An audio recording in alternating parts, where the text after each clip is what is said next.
সবথেকে গুরুত্বপূর্ণ তত্ত্ব কোনটা? প্রথম হলো সময়। জন্ম থেকে মৃত্যু পর্যন্ত এই যে সময়, এটাই তো হলো জীবন। দ্বিতীয় হলো জীবন, যাতে আমরা সময়ের সদ্ব্যবহার করি, শ্রেষ্ঠ থেকে শ্রেষ্ঠতর কাজ করার চেষ্টা করি। বহু বছরের এই পরম্পরা, এই সংস্কৃতিকে এগিয়ে নিয়ে যাওয়ার চেষ্টা করি। এই সংসারে আমরা অংশগ্রহণ করতে চেষ্টা করি। তৃতীয় হলো ধন, সেই ধন যা প্রত্যেক ব্যক্তি অর্জন করতে চেষ্টা করেন। এবার এই তিনটি তত্ত্বের মধ্যে একটা সামঞ্জস্য আছে, সমান ব্যাপার আছে। সে ধনই হোক বা সময় হোক বা হোক জীবন। আর সেই সমান ব্যাপার হলো যে যদি আপনি এটা গণনা করতে থাকেন তাহলে তা কমতে থাকে, যদি আপনি এটা ব্যবহার করেন তাহলে তা বাড়তে থাকে। একে সংগঠিত করে রাখতে চেষ্টা করলে এ হাত থেকে ফসকে যায়, কিন্তু যদি আপনি একে সামলে রাখতে শিখে যান তাহলে এমন কাজ করবেন যাতে সংসারের সাথে সাথে পরবর্তী প্রজন্ম লাভবান হবে। যদি কিছু শিখতে চান তাহলে সামলাতে শিখুন, গণনা করা বা সংগঠিত করা নয়। আসুন আর আমার সাথে ভালোবেসে বলুন, রাধা রাধা। এই জীবনে আমাদের দুজন সঙ্গী, এক হলো অন্ধকার আর এক হলো প্রকাশ। এবার যখন এই অন্ধকারে আমরা প্রদীপ জ্বালাই, সেই প্রকাশের জন্য অন্ধকার আমাদের উপর রুষ্ট হয়ে চলে যায়। এবার যদি অন্ধকারকে খুশি করতে যাও তাহলে প্রকাশ আমাদের উপর রুষ্ট হয়ে চলে যায়। এ হলো ঠিক সেই পরিস্থিতি যে আমাদের দুই বন্ধু, তাদের মধ্যে সদ্ভাব নেই। যদি কোনো একজনের মান ভাঙাতে বা খুশি করতে যাও তাহলে দ্বিতীয়জন অবশ্যই রুষ্ট হয়। সেই অবস্থায় আপনাকে বোঝদারের মতো কাজ করতে হবে, যে কখন কাকে সমর্থন করতে হবে, কখন কার সাথে চলতে হবে। যদি পারেন তাহলে সকলকে একসাথে নিয়ে চলবেন। যদি কোনো মানুষের মধ্যে বনিবনা না হয় তাহলে তাদের মধ্যে সামঞ্জস্য বজায় রেখে সংসারের রীতিনীতির চক্র চালিত করা, এটাই তো হলো মনুষ্য জীবন। এবার এটা কিভাবে করা সম্ভব? শুধুমাত্র প্রেমের দ্বারা। তাহলে এইভাবেই সবাইকে প্রেমের দ্বারা বেঁধে রাখুন আর আমার সাথে ভালোবেসে বলুন, রাধা রাধা। কিছু মানুষ বড়ই বিচিত্র হন, এমন ভাবে জীবনযাপন করেন যেন তাদের কোনোদিন মৃত্যুই হবে না।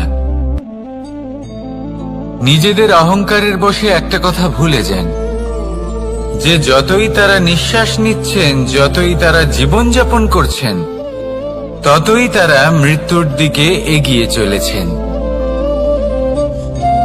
কারণ আমাদের এই জীবন তার নিঃশ্বাসের উপর নির্ভরশীল। নিঃশ্বাস চলছে মানে জীবন চলছে। নিঃশ্বাস যদি থেমে যায় তাহলে জীবনও থেমে যাবে। আমাদের জীবনের প্রদীপ যে কোনো মুহূর্তে নিভে যেতে পারে, আর কত সময় বাকি রয়েছে সেই বিষয়ে আমাদের কোনো ধারণাই নেই। তাই যে মুহূর্ত আমরা এখন যাপন করছি সেটার সদ্ব্যবহার করে নেওয়া যাক, কোনো শুভ কর্ম করে নেওয়া যাক, এমন কোনো কর্ম যার দ্বারা আমাদের ব্যক্তিত্বতে এমন এক চমক আসে যে আমাদের মৃত্যুর পরেও এই সংসার আমাদের চিরস্মরণীয় করে। কারণ একটা কথা ঠিক, মৃত্যু হলো একটা অটল সত্য, তাকে মেনে নিতেই হবে, স্মরণীয় করে রাখতেই হবে। যে সময় আছে তার সদ্ব্যবহার করুন আর আমার সাথে ভালোবেসে বলুন, রাধা রাধা। এই সংসারের সবথেকে বড় সুখ কি? কেউ বলবেন নিজের লক্ষ্য প্রাপ্ত করা, কেউ বলবেন ধন উপার্জন করা, কেউ বলবেন নিদ্রাই সবথেকে বড় সুখ, কেউ বলবেন রাজ্য লাভ করা, আবার কেউ বলবেন মাতার হাত থেকে খাবার খাওয়া, আদি ইত্যাদি। কিন্তু যদি সত্যি কথা বলি, এই সংসারের সবথেকে বড় সুখ হলো সেবা করা। কখনো কাউকে সেবা করে দেখুন। এই সেবা দ্বারা অন্য কোনো মানুষের আশীর্বাদ লাভ করাতেই সুখ রয়েছে। আপনার সেবা ভাব দ্বারা যখন কোনো মানুষ নিজের অন্তরাত্মা থেকে আপনাকে আশীর্বাদ করে, তার থেকে বড় সুখ আর কিছুই নেই। কারণ প্রত্যেক মানুষের মধ্যে ঈশ্বর বাস করেন। নরের সেবাই হলো নারায়ণের সেবা। নিষ্কাম সেবা করাই হলো সব থেকে বড় সুখ। তাই নিজের অন্তরে সেবার এই ভাব জাগ্রত করুন। যে সুখের কথা আমি বলছি, সেই সুখ অনুভব করেই দেখুন। এই মন সুপ্রসন্ন হয়ে বলবে, রাধা রাধা। মানুষের এই জীবন, মানুষ জন্ম নেয়, একটা নির্দিষ্ট সময়ের পরে এই সংসার ত্যাগ করে চলেও যায়। এবার শুধু এটাই আবশ্যক নয় যে এই জীবনকালকে আপনি যাপন করবেন, শুধু এটাই গুরুত্বপূর্ণ নয়। আবশ্যক এবং গুরুত্বপূর্ণ হলো এটা যে এই জীবনকালে আপনি এমন কিছু করেন যাতে এই সংসারের মঙ্গল হয়, যাতে এই সংসার আপনাকে মনে রাখে, আপনার থেকে প্রেরিত হয়, আপনার মতো হতে চায়। প্রত্যেক বছর আপনার জন্মতিথির অপেক্ষা করে, এমন ভাবে আপনার জন্মদিন পালন করে যাতে সেটা মহোৎসবের আকার ধারণ করে। এবার এই জন্মদিন এমনি এমনি মহোৎসবে পরিণত হয় না। তখন হয় না যখন কোনো ব্যক্তি রাজার রূপে বা কোনো গোয়ালার রূপে জন্মগ্রহণ করে। তখন পরিণত হয় যখন একজন মানুষ জন্মগ্রহণের পরে এই সংসারকে কোনো শিক্ষা দিয়ে যান। কিভাবে একজন মানুষ গোয়ালা থেকে রাজা হতে পারে, কিভাবে একজন মানুষ অসত্য থেকে সত্যের পথে চলতে শুরু করেন, অধর্ম থেকে ধর্মের পথে চালিত হতে পারেন, কিভাবে অন্ধকার থেকে প্রকাশের দিকে যেতে পারেন, কিভাবে নিজের আত্মাকে পরমাত্মার সাথে মিলিত করতে পারেন। তা সে রামনবমী হোক বা জন্মাষ্টমী হোক, তাদের জীবনের সাথে জড়িত প্রত্যেক মুহূর্ত একটা পরবের আকার ধারণ করে। তাহলে আপনিও এইভাবে নিজের জীবন যাপন করতে থাকুন। এই সংসারে শুধু ভালোবাসা বিতরণ করুন, কিছুটা এমন ভাবে বিতরণ করুন যাতে আপনি এই সংসার থেকে চলে যাওয়ার পরেও এই সংসারে আপনি শুধুই ভালোবাসা বিতরণ করতে পারেন। যদি আপনি এরকম করেন, সংসারকে প্রেরণা দেন, তাহলে আপনার জীবনও রাধা কৃষ্ণের প্রেমের মতোই অলৌকিক এবং দৈব হয়ে উঠবে। আসুন আর আমার সাথে ভালোবেসে বলুন, রাধা রাধা। আপনি এটা শুনে থাকবেন যে ছোট্ট একটা বালক, সে ঈশ্বরের প্রতিরূপ হয়। কিন্তু এমন কেন বলা হয় তা কি আপনি কখনো ভেবে দেখেছেন? আমি আপনাকে বলছি। কোন একটা ছোট্ট বালককে দেখুন, সে কি করে? সকলকে সমান চোখে দেখে। ওর মনে না কোনো ছলনা রয়েছে, না কোনো কপটতা, না অহংকার রয়েছে, আর না কোনো বিষয় নিয়ে কোনো চিন্তা। সকলকে সে সমান চোখে দেখে আর নিজের মধ্যেই প্রসন্ন থাকে, সকল বিকার থেকে মুক্ত। এগুলোই তো সেই গুণ সেই বালকের মধ্যে, যা হলো ঈশ্বর স্বরূপ। এবার ভেবে দেখুন, যদি প্রত্যেকটা মানুষ এই ছোট বালকের মতো সেই সব গুণ নিজের মধ্যে জাগ্রত করে তোলে, তাহলে কি হবে? তারাও ঈশ্বর তুল্য হয়ে উঠবে। তাই আপনিও এটাই করুন, নিজের মনকে বিকার মুক্ত করুন সেই ছোট্ট বালকের মতো। মনের মধ্যে না কোনো চিন্তা রাখবেন, না মোহ, না ক্রোধ, না কোনো রকমের ছলনা বা কপটতা। সবাইকে সমান চোখে দেখুন আর নিজের মনেই প্রসন্ন থাকতে শিখুন। এই মন প্রেমময় হয়ে বলবে, রাধা রাধা। মানুষের জীবন বড়ই বিচিত্র হয়। যেই মুহূর্তে জন্ম নেয় একটা প্রতিস্পর্ধায় প্রবেশ করতে থাকে। মানুষ জন্ম নেয় আর প্রতিস্পর্ধা শুরু হয়ে যায় ভাই এবং বোনের মধ্যে সর্বশ্রেষ্ঠ হবার, সবার থেকে এগিয়ে থাকার। তারপরে সে যায় গুরুকুলে। নিজের বন্ধুদের মধ্যে সর্বশ্রেষ্ঠ হওয়ার প্রতিস্পর্ধা শুরু হয়। এবার সেখান থেকে বাইরে বেরিয়ে সংসার জীবনে প্রবেশ করে ধন উপার্জনের প্রতিস্পর্ধা শুরু হয়।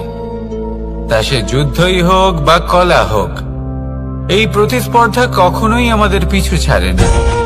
তাই যদি প্রতিস্পর্ধা করতেই হয়, তাহলে আমরা মানুষকে সাহায্য করার প্রতিস্পর্ধা কেন করব না? এমন এক প্রতিস্পর্ধা যাতে যে কেউ জিতুক বা যে কেউ হারুক না কেন, লাভ সকলের হবে। সকলের মধ্যে প্রেম বিতরণ করতে থাকুন, এইভাবেই আনন্দ বিতরণ করতে থাকুন, আর আমার সাথে ভালোবেসে বলুন, রাধা রাধা।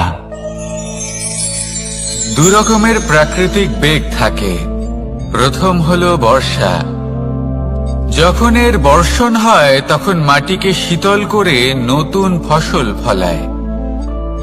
আর দ্বিতীয় হয় পবন, যা আমাদের সর্বদা শ্বাসবায়ু প্রদান করে। অশান্ত এই মনকে শান্তি প্রদান করে, এই ক্লান্ত শরীরে স্ফূর্তি প্রদান করে। আমাদের জীবনে যত আবেগ আছে তা হয় বর্ষার মতো হওয়া উচিত, নয় হওয়া উচিত পবনের মতো। ক্রোধ, মতভেদ, বিবাদ, এগুলো হওয়া উচিত বর্ষার মতো। অর্থাৎ কিছু সময় পরে যেন এরা নিজে থেকেই ছিন্ন ভিন্ন হয়ে চলে যায়। আর যদি পবনের মতো কোনো আবেগ থাকা উচিত, তা হলো প্রেম, যা সর্বদা শ্বাসবায়ু প্রদান করে, সবসময় সাথে থাকে। একে আমরা অনুভব করতে পারি না, কিন্তু এ আমাদের অনুভব করার জন্য প্রাণবায়ু প্রদান করে।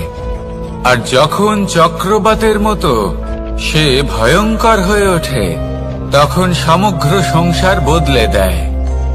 এর সারমর্ম একটাই, শক্তি। মতভেদ, ক্রোধ, বিবাদের মধ্যে নেই। শক্তি যদি থাকে, তা আছে প্রেমের মধ্যে। তাই এই প্রেমকে মনের মধ্যে রাখুন আর আমার সাথে বলুন, রাধা রাধা। প্রত্যেকটা মানুষ আলাদা হয় আর অত্যন্ত বিশেষ হয়। প্রত্যেক মানুষ ভিন্ন ভিন্ন পরিবেশে পালিত হয়, বড় হয়। প্রত্যেকের নিজস্ব চিন্তা ভাবনা থাকে, নিজস্ব বিচারধারা থাকে। যখন অনেক ভিন্ন বিচারধারা একত্রিত হয়ে যায়, তখন শুরু হয় বিবাদ। এবার এই বিবাদের সময় আপনি দেখবেন, দুই ব্যক্তি যাদের মধ্যে এই বিবাদ হচ্ছে, সবসময় এটা প্রমাণ করতে চান যে তার সামনের ব্যক্তি এবং তার ভাবনা, তার বিচারধারা বা তার বক্তব্য হলো অনুচিত। এবার এটাই যদি প্রেমপূর্বক রূপে আপনি ভেবে দেখতে চেষ্টা করেন যে সামনের ব্যক্তিটির বক্তব্য, তার মানসিকতা আসলে কি, তাতে উচিত ঠিক কি, সেটা আমরা বুঝতে পারি। একদিকে হলো এই বিবাদ, যা আপনাকে সামনের ব্যক্তিটিকে অনুচিত প্রমাণ করতে বাধ্য করে। আর অন্যদিকে হলো প্রেম, যা সামনের ব্যক্তিটির যুক্তি বুঝতে সাহায্য করে, তাতে উচিত কি রয়েছে সেটা বুঝতে বাধ্য করে, তাকে মহান হয়ে ওঠার পথে অগ্রসর হতে বাধ্য করে। তাই এই বিবাদকে ত্যাগ করুন আর প্রেমকে আপন করে নিন, আর এই প্রেম ভাব নিয়ে বলুন, রাধা রাধা। এই সংসারে বড়ই বিচিত্র এক শব্দ আছে, মূল্য। এর প্রয়োগ আমরা জীবনেও করে থাকি, আবার ব্যবসাতেও করে থাকি। একজন উদ্যোগপতি সবসময় বলেন, ব্যবসার মূল্য সবসময় উচ্চমান হওয়া উচিত, তাতে লাভ বেশি। অন্যদিকে আরেকজন ব্যক্তি যিনি পরোপকারী, যিনি ঈশ্বরের দর্শনের অভিলাষী, তিনি বলেন জীবনের মূল্য সব থেকে উচ্চমান হওয়া উচিত। অনেক সময় মানুষ কি করে থাকেন, ব্যবসার এই মূল্য তা উচ্চতার শিখরে পৌঁছানোর লোভে জীবনের মূল্য নামিয়ে ফেলেন, যেখানে এই সমগ্র সংসার প্রেমের দ্বারা চালিত হয়। প্রেমই হলো এই সংসারের আধার। এবার যদি আপনি প্রেম করতে শিখে যান, তাহলে ব্যবসাতে নিশ্চিত রূপে লাভের সাথে সাথে কীর্তি এবং যশ লাভও করতে পারবেন। তা আমি নিশ্চিত রূপে বলতে পারি, কারণ ব্যবসাতে ওঠা নামা এসব চলতেই থাকে। জীবনকে আপনি যদি একবার উচ্চতায় নিয়ে যেতে পারেন, তাহলে তা কখনোই নামবে না। আসুন আর আমার সাথে ভালোবেসে বলুন, রাধা রাধা। যা বাধা দেয় তা হলো অবরোধ, যা এগিয়ে নিয়ে যায় তা হলো বিকাশ, আর যা ভাগ করে দেয় তা হলো গুণ। আপনি সবাইকে আনন্দ দিন, তার বদলে আপনিও আনন্দ পাবেন। আপনি সবার মধ্যে প্রেম ছড়ান, আপনিও তার বদলে প্রেমই পাবেন। এই দেখুন না, মেঘেদের দেখুন। এই যে মেঘ, এই মেঘের গুণ এইটা নয় যে এরা জল সংগ্রহ করে রাখে। এদের গুণ হলো এটাই যে এই মেঘ সকলের মধ্যে জল ভাগ করে দেয়। ধরিত্রীর এবং জগতের তৃষ্ণা নিবারণ হয়। সূর্য, সূর্যের গুণ এইটা নয় যে সে সব থেকে বেশি তেজস্বী। তার গুণ হলো এটাই যে সে নিজের তেজ সবার মধ্যে ভাগ করে দিতে পারে। ঠিক সেইভাবেই জীবনে আনন্দ, উল্লাস, প্রেম এই সব কিছুই ভাগ করে নিতে শিখুন। এটাই হলো একটা গুণ, আর তার বদলে আপনি দ্বিগুণ আনন্দ, দ্বিগুণ উল্লাস, দ্বিগুণ প্রেম অবশ্যই পাবেন। যদি আপনি এই সবকিছু নিজের কাছেই জমিয়ে রাখেন, তাহলে আপনি নিজের বিকাশে নিজেই বাধা দেবেন। আসুন আর আমার সাথে ভালোবেসে বলুন, রাধা রাধা। আপনি কখনো মাখনের হাঁড়ি ভেঙেছেন? কত আনন্দ পাওয়া যায়। এই মাখনের হাঁড়ি ভাঙলে পুরো মাখন আমাদের গায়ে এসে পড়ে আর মন উচ্ছ্বসিত হয়ে ওঠে। কিন্তু তার জন্য বালগোপালদের কত চেষ্টা করতে হয় সেটা কখনো ভেবে দেখেছেন? প্রথমে বড়ই পরিশ্রম করে একের ওপর এক সাবধানে ওপরে চড়তে হয়, তারপরে ভারসাম্য বজায় রাখতে হয়, পড়ে গেলে হবে না। তারপর এই হাতের দ্বারা সেই মাখনের হাঁড়ি ভাঙতে হয়, তখন মাখন পড়ে। এবার এরকমই কিছু আমাদের জীবনে আমাদের সাথেও হয়। এবার আপনি বলবেন যে মাখনের হাঁড়ি ভাঙার এই প্রক্রিয়া, তার সাথে জীবনের কি সম্পর্ক থাকতে পারে? আসলে আমাদের মনের মাঝেও একটা হাঁড়ি রয়েছে, অহংকারের হাঁড়ি। আর এই অহংকারের হাঁড়ি যখন ভেঙে যায়, তখন প্রসন্ন হবার আনন্দ চতুর্দিকে ছড়িয়ে পড়ে। এই মন, এই আত্মা, এই দুই প্রসন্ন হয়ে যায়। কিন্তু তার জন্য আপনাদেরকেও বালগোপালের মতো চেষ্টা করে যেতেই হবে, ভারসাম্য বজায় রাখতেই হবে মনের মাঝে এবং এই বুদ্ধিতে, ভালো এবং মন্দের মধ্যে, লোভ এবং পরমার্থের মধ্যে। আর তারপর নিজে হাতে অহংকারের এই হাঁড়ি ভেঙে দিতে হয়। দেখুন, যদি ঈশ্বরের সঙ্গ লাভ করতে চান, তাহলে অহংকারের এই হাঁড়ি ভাঙতেই হবে।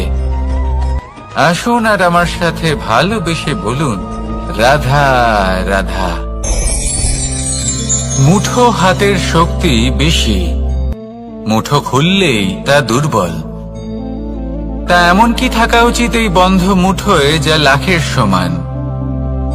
মানসিকতা এবং স্বপ্ন। মানুষ জন্মগ্রহণ করে, তার মানসিকতা সময়ের সাথে উন্নত হয়। মানসিকতা অনুযায়ী সে স্বপ্ন দেখে, আর সেই স্বপ্ন সার্থক করতে সে পরিশ্রম করতে থাকে। কিন্তু খুব গুরুত্বপূর্ণ একটা কথা আছে যা আপনার মনে রাখা উচিত। আপনার এই মানসিকতা, আপনার এই স্বপ্ন, তা যেন আপনার নিয়ন্ত্রণে থাকে। আপনার বন্ধ মুঠোয় যেন এর লাগাম থাকে, আপনি যেন এর প্রভু হন। যদি তা হয় তবেই আপনি লাভবান হবেন। যদি এরা আপনাকে নিয়ন্ত্রণ করতে থাকে, যদি আপনার মুঠো খুলে যায়, না পথ আপনার নিয়ন্ত্রণে থাকবে, না মানসিকতা থাকবে, না স্বপ্ন নিয়ন্ত্রণে থাকবে। আর যদি তাই হয় তাহলে আপনি আপনার ভবিষ্যৎ নষ্ট করে ফেলবেন। তাই নিয়ন্ত্রণ করতে শিখুন নিজের বিচার বুদ্ধি, নিজের মানসিকতা, নিজের স্বপ্নকে। নিজের এই স্বপ্ন পূরণ করুন আর আমার সাথে ভালোবেসে বলুন, রাধা রাধা। এই সংসারের সব থেকে কঠোর ধাতুর মধ্যে একটি হলো লোহা। লোহা দিয়ে আমরা অনেক অস্ত্র শস্ত্র লাভ করি, অনেক বস্তুও লাভ করি। এবার এই লোহাকে কাটার জন্য, একে কোনো আকার দেওয়ার জন্য কি প্রয়োগ করতে হয়? লোহা। এবার এই কথাটা আমরা সকলেই জানি যে লোহার দ্বারাই লোহাকে কাটতে হয়। এবার এই কথা আমি আপনাকে কেন বলছি? এরপরে খুব বড় একটা প্রশ্ন আসে, যা খুব বড় শিক্ষা দিয়ে যায়।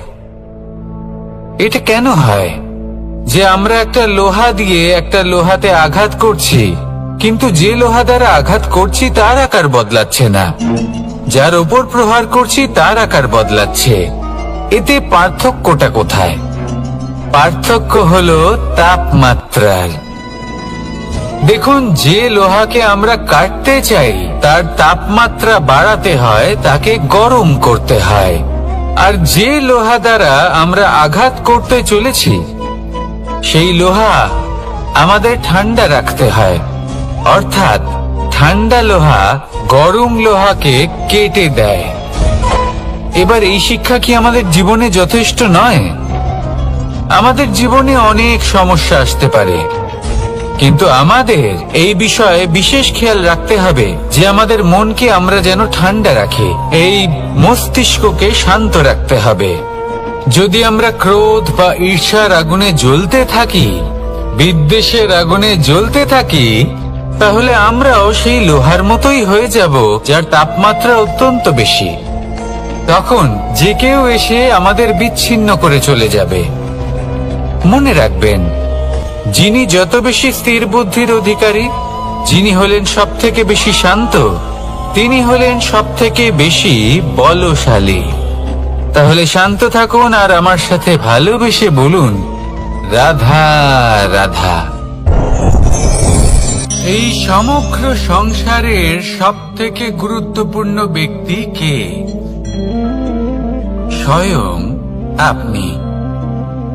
নিজের জন্য তো বটেই, তাই না? কারণ যখন আপনি জন্মগ্রহণ করেন, নিজের চোখ খোলেন, এই সংসারে আসেন, তখনই তো এই সংসারকে আপনি দেখতে পান, অনুভব করতে পারেন। এখানকার আবেগ, এখানকার মানুষজন তখন থেকেই অনুভব করেন। যদি আপনি না থাকেন তাহলে এই সংসারের অস্তিত্ব আপনার কাছে শূন্যের সমান, তাই না? আপনি না থাকলে এই সংসারও আপনার কাছে নেই। এবার সবাই বলবেন যে এ তো সত্যি কথা, সেই অনুযায়ী তো আমার স্বার্থপর হওয়া উচিত, অহংকারী হওয়া উচিত, কারণ আমার কাছে আমি তো সবকিছু। দৃষ্টিভঙ্গি পাল্টে দেখুন, আপনার কাছে সব থেকে বেশি গুরুত্বপূর্ণ ব্যক্তি কে? আপনি নিজেই। সেই মানুষটি কেমন হওয়া উচিত একটু ভেবে দেখুন।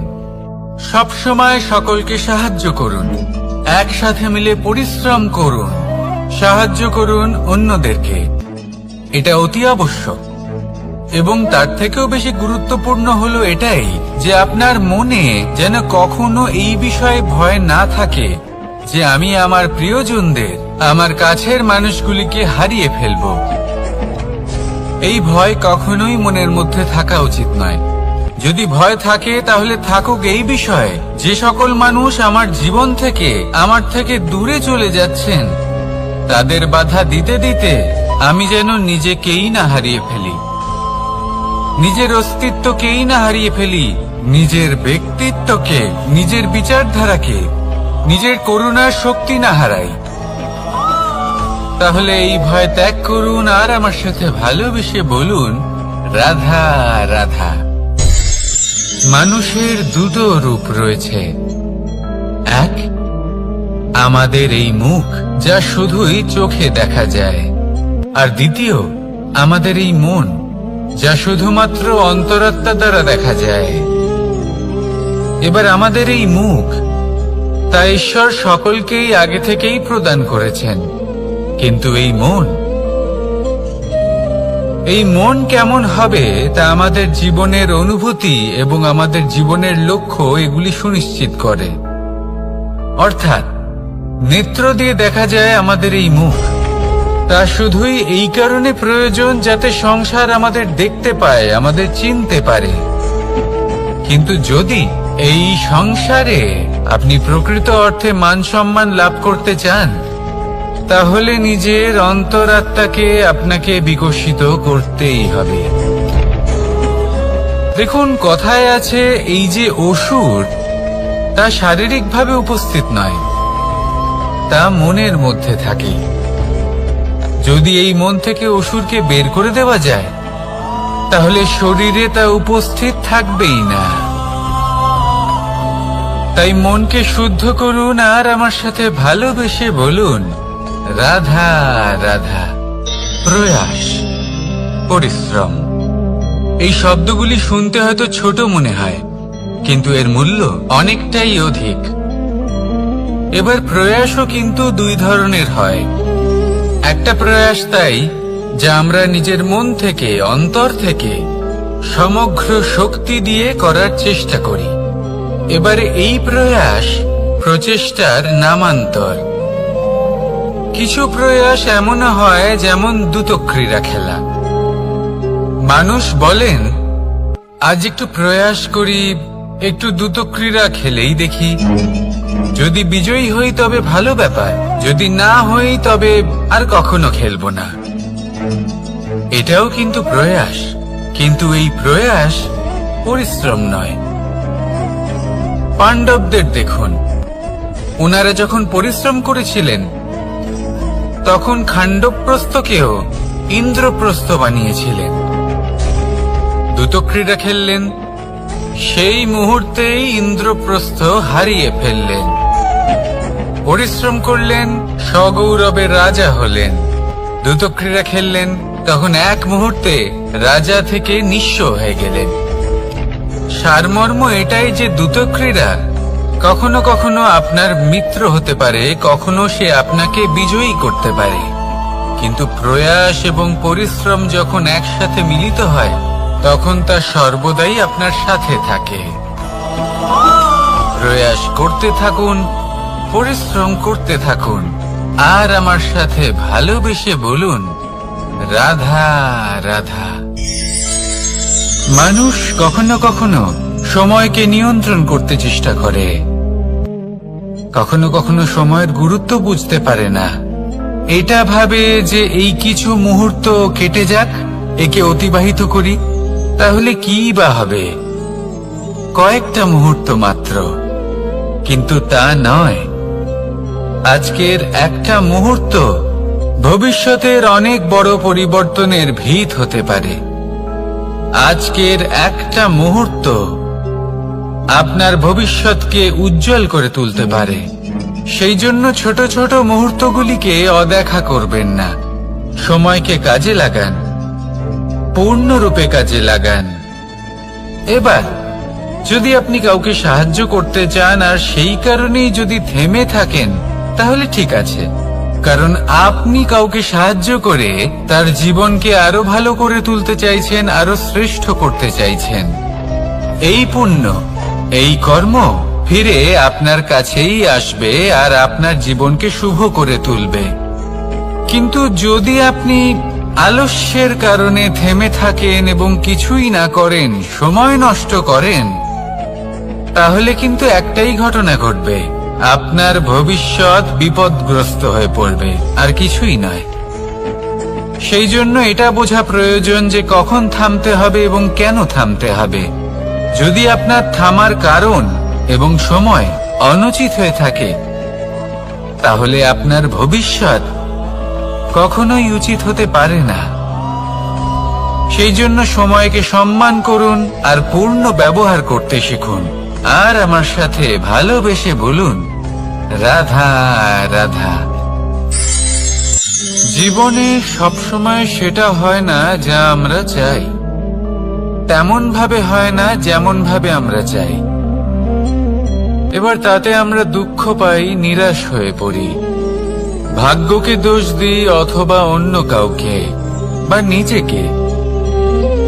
কিন্তু সত্যটা কি সেটা আমাদের জানতে হবে।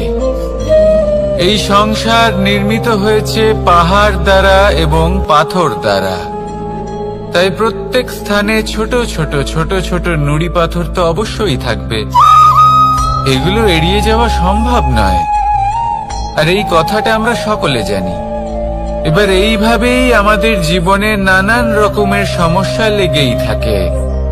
এর হাত থেকে কোনোভাবেই নিস্তার পাওয়া সম্ভব নয়। একটা সমস্যা এড়াতে যান, দ্বিতীয় চলে আসবে, দ্বিতীয় সমস্যা এড়াতে যান, তৃতীয় চলে আসবে। কিন্তু সমস্যা জীবনে থাকবেই, আর আপনাকে সাহায্য করার জন্যই থাকবে কোনো না কোনো রূপে। আপনার চারপাশে পাথর আছে, এটা আপনার উপর নির্ভরশীল আপনি কি করবেন, কোন পথে অগ্রসর হবেন এবং কিভাবে অগ্রসর হবেন। এবার দেখুন, এটা তো সবসময় সম্ভব নয় যে আপনার পদতলে ফুলের চাদর থাকবে, এটা তো অসম্ভব। সেই জন্য উচিত এটাই হবে যে আপনি পাদুকা পরিধান করে জীবনে অগ্রসর হন। এর সারমর্ম এটাই, যখনই জীবনে সমস্যা আসবে দৃঢ় হয়ে সম্মুখীন হন এবং এটা বোঝার চেষ্টা করুন যে এই সমস্যা জীবনে কেন এলো, কি শিক্ষা দিয়ে গেল। আপনার মধ্যে দোষ অবশ্যই থাকবে, তাকে গুণে পরিবর্তিত করুন।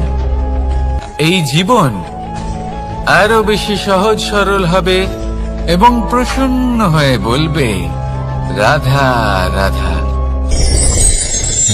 অনেক মানুষ আমাকে এসে বলেন যে কানাই, তোমার কথাগুলি তো আর কি বা বলি, তোমার কথা কি থেকে কি করে ফেলতে পারে, অসম্ভবকে সম্ভব করে ফেলতে পারে।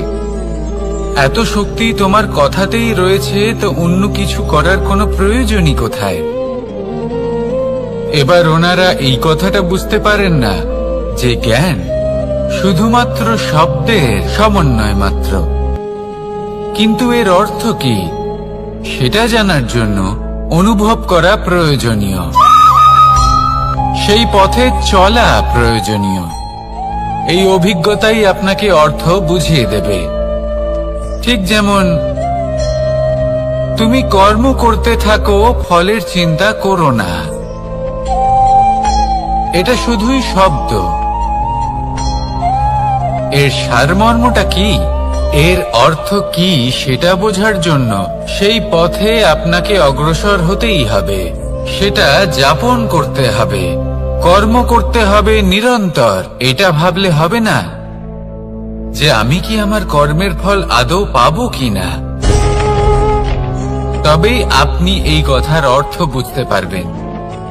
কখনো ভেবে দেখবেন, আমাদের বাড়িতে যারা জ্যেষ্ঠ আছেন, বড় আছেন, আমরা তাদের পুজো করি, তাদের সেবা করি, আমরা তাদের চরণ স্পর্শ করি। কেন? কারণ ওনাদের কাছে আমাদের থেকে অনেক বেশি জীবনের অভিজ্ঞতা থাকে। জীবনে শুধুমাত্র জ্ঞান শোনাটা প্রয়োজনীয় নয়, তা বুঝতে পারা প্রয়োজনীয়। তা যদি যাপন করেন তবেই অভিজ্ঞতা হবে, তবেই প্রকৃত অর্থ বুঝতে পারবেন। তাহলে জ্ঞান শুধু শুনবেন না, বুঝুন, তাকে আচরণে আনুন এবং আমার সাথে ভালোবেসে বলুন, রাধা রাধা।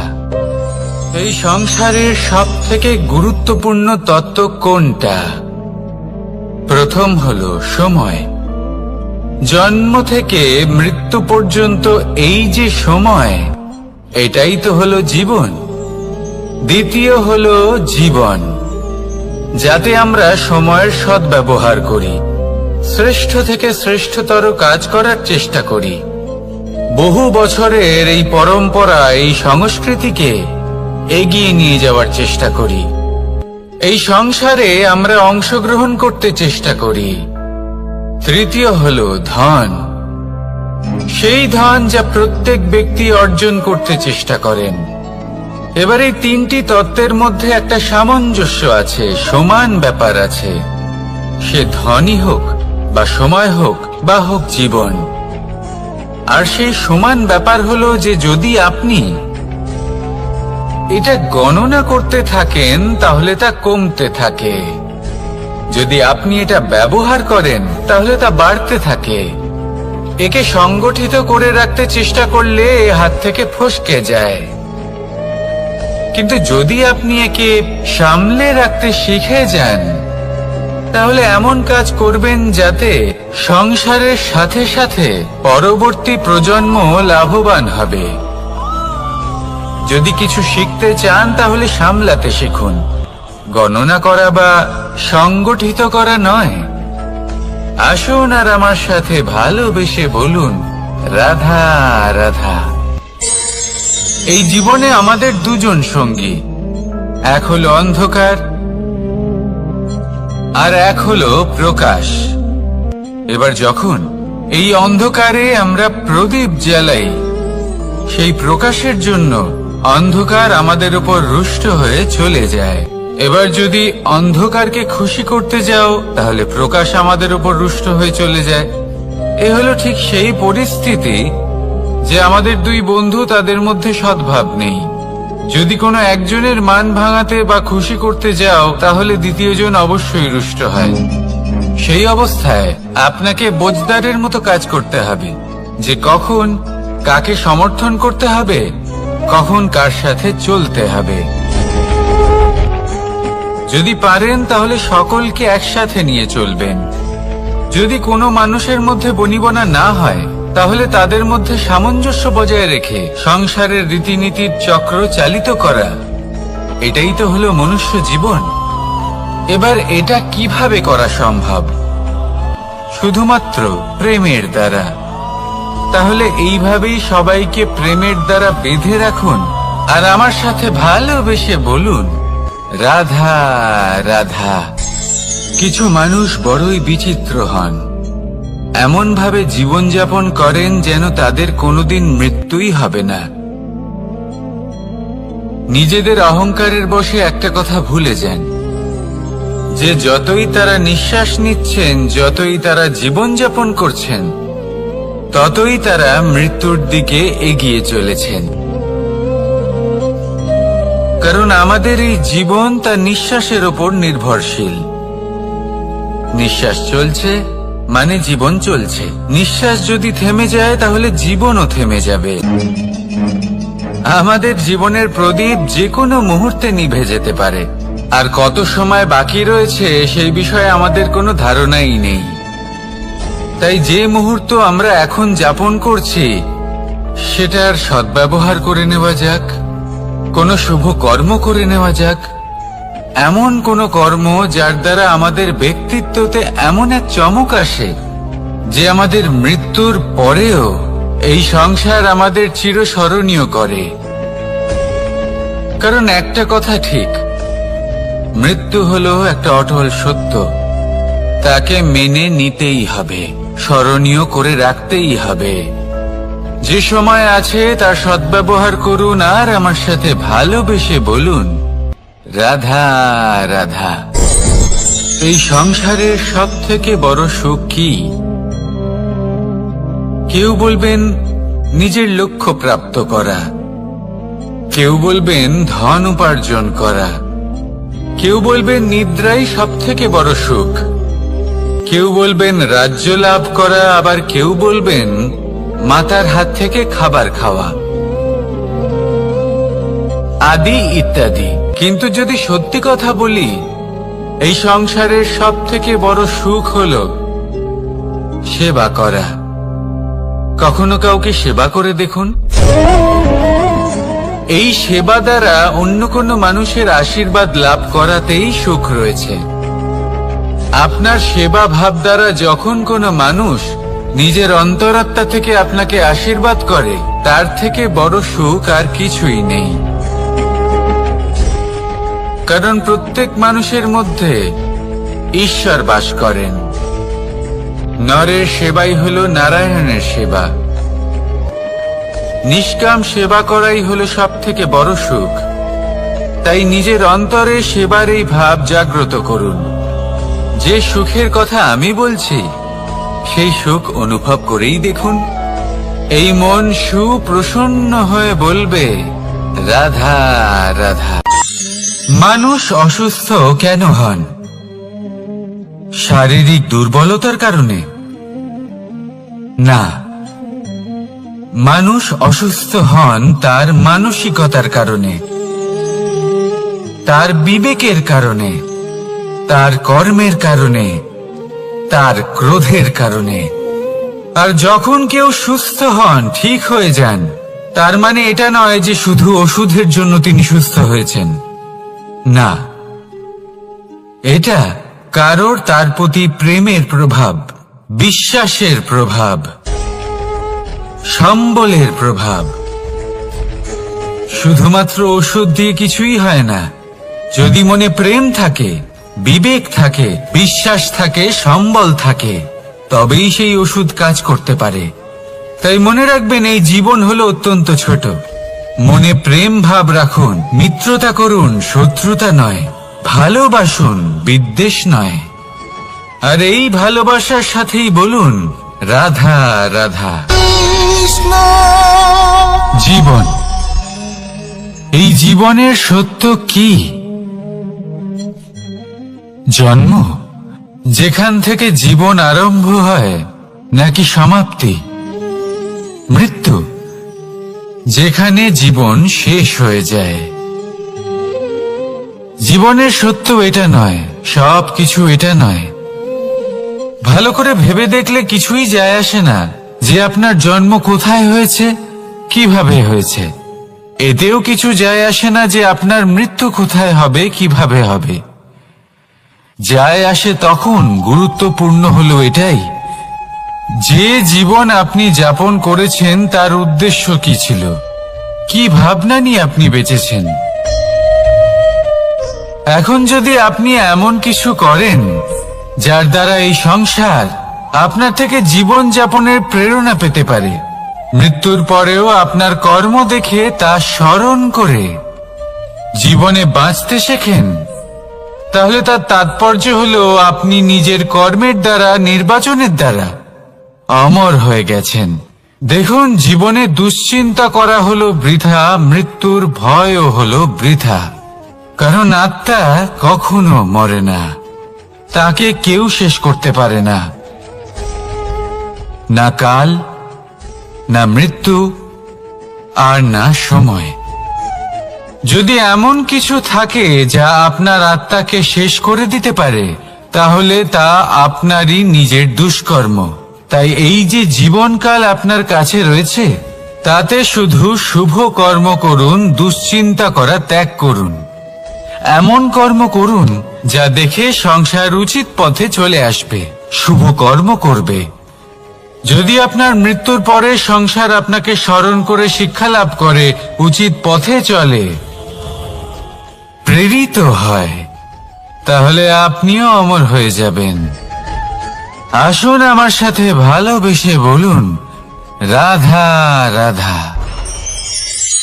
কথায় আছে, যা কিছু অন্তর থেকে নিঃসৃত হয় তা অশুভ হয় না। অশুভ হলো সেই বোধ, সেই ইচ্ছে যা অন্তর থেকে নিঃসৃত হলেও কখনোই বিবেকের দ্বারা পরখ করা হয় না। এমনই একটা অনুভূতি হলো ক্রোধ। এই ক্রোধ আপনার বিবেকই হরণ করে নেয়, আপনার করুণা হরণ করে নেয়। আপনি ভাবনা চিন্তা করার যোগ্যতাই হারিয়ে ফেলেন। এবার যদি আপনি সংসারকে নিয়ন্ত্রণ করতে চান, ভবিষ্যতের ওপর নিয়ন্ত্রণ রাখতে চান, বর্তমানের ওপর নিয়ন্ত্রণ রাখতে চান, তাহলে প্রথমে নিজের ক্রোধের উপর নিয়ন্ত্রণ করা শিখতে হবে, কারণ এই ক্রোধ আপনার বন্ধু নয়, এ আপনার শক্তি নয়, এ হলো আপনার দুর্বলতা, আর এটা শত্রুর শক্তি বাড়িয়ে তোলে, আর শেষ পর্যন্ত ক্ষতি আপনারই হয়। তাই এই ক্রোধকে নিজের নিয়ন্ত্রণে রাখুন। অশুভ মন্তব্য আপনা থেকেই অসফল হয়ে যাবে। আসুন আমার সাথে ভালোবেসে বলুন, রাধা রাধা।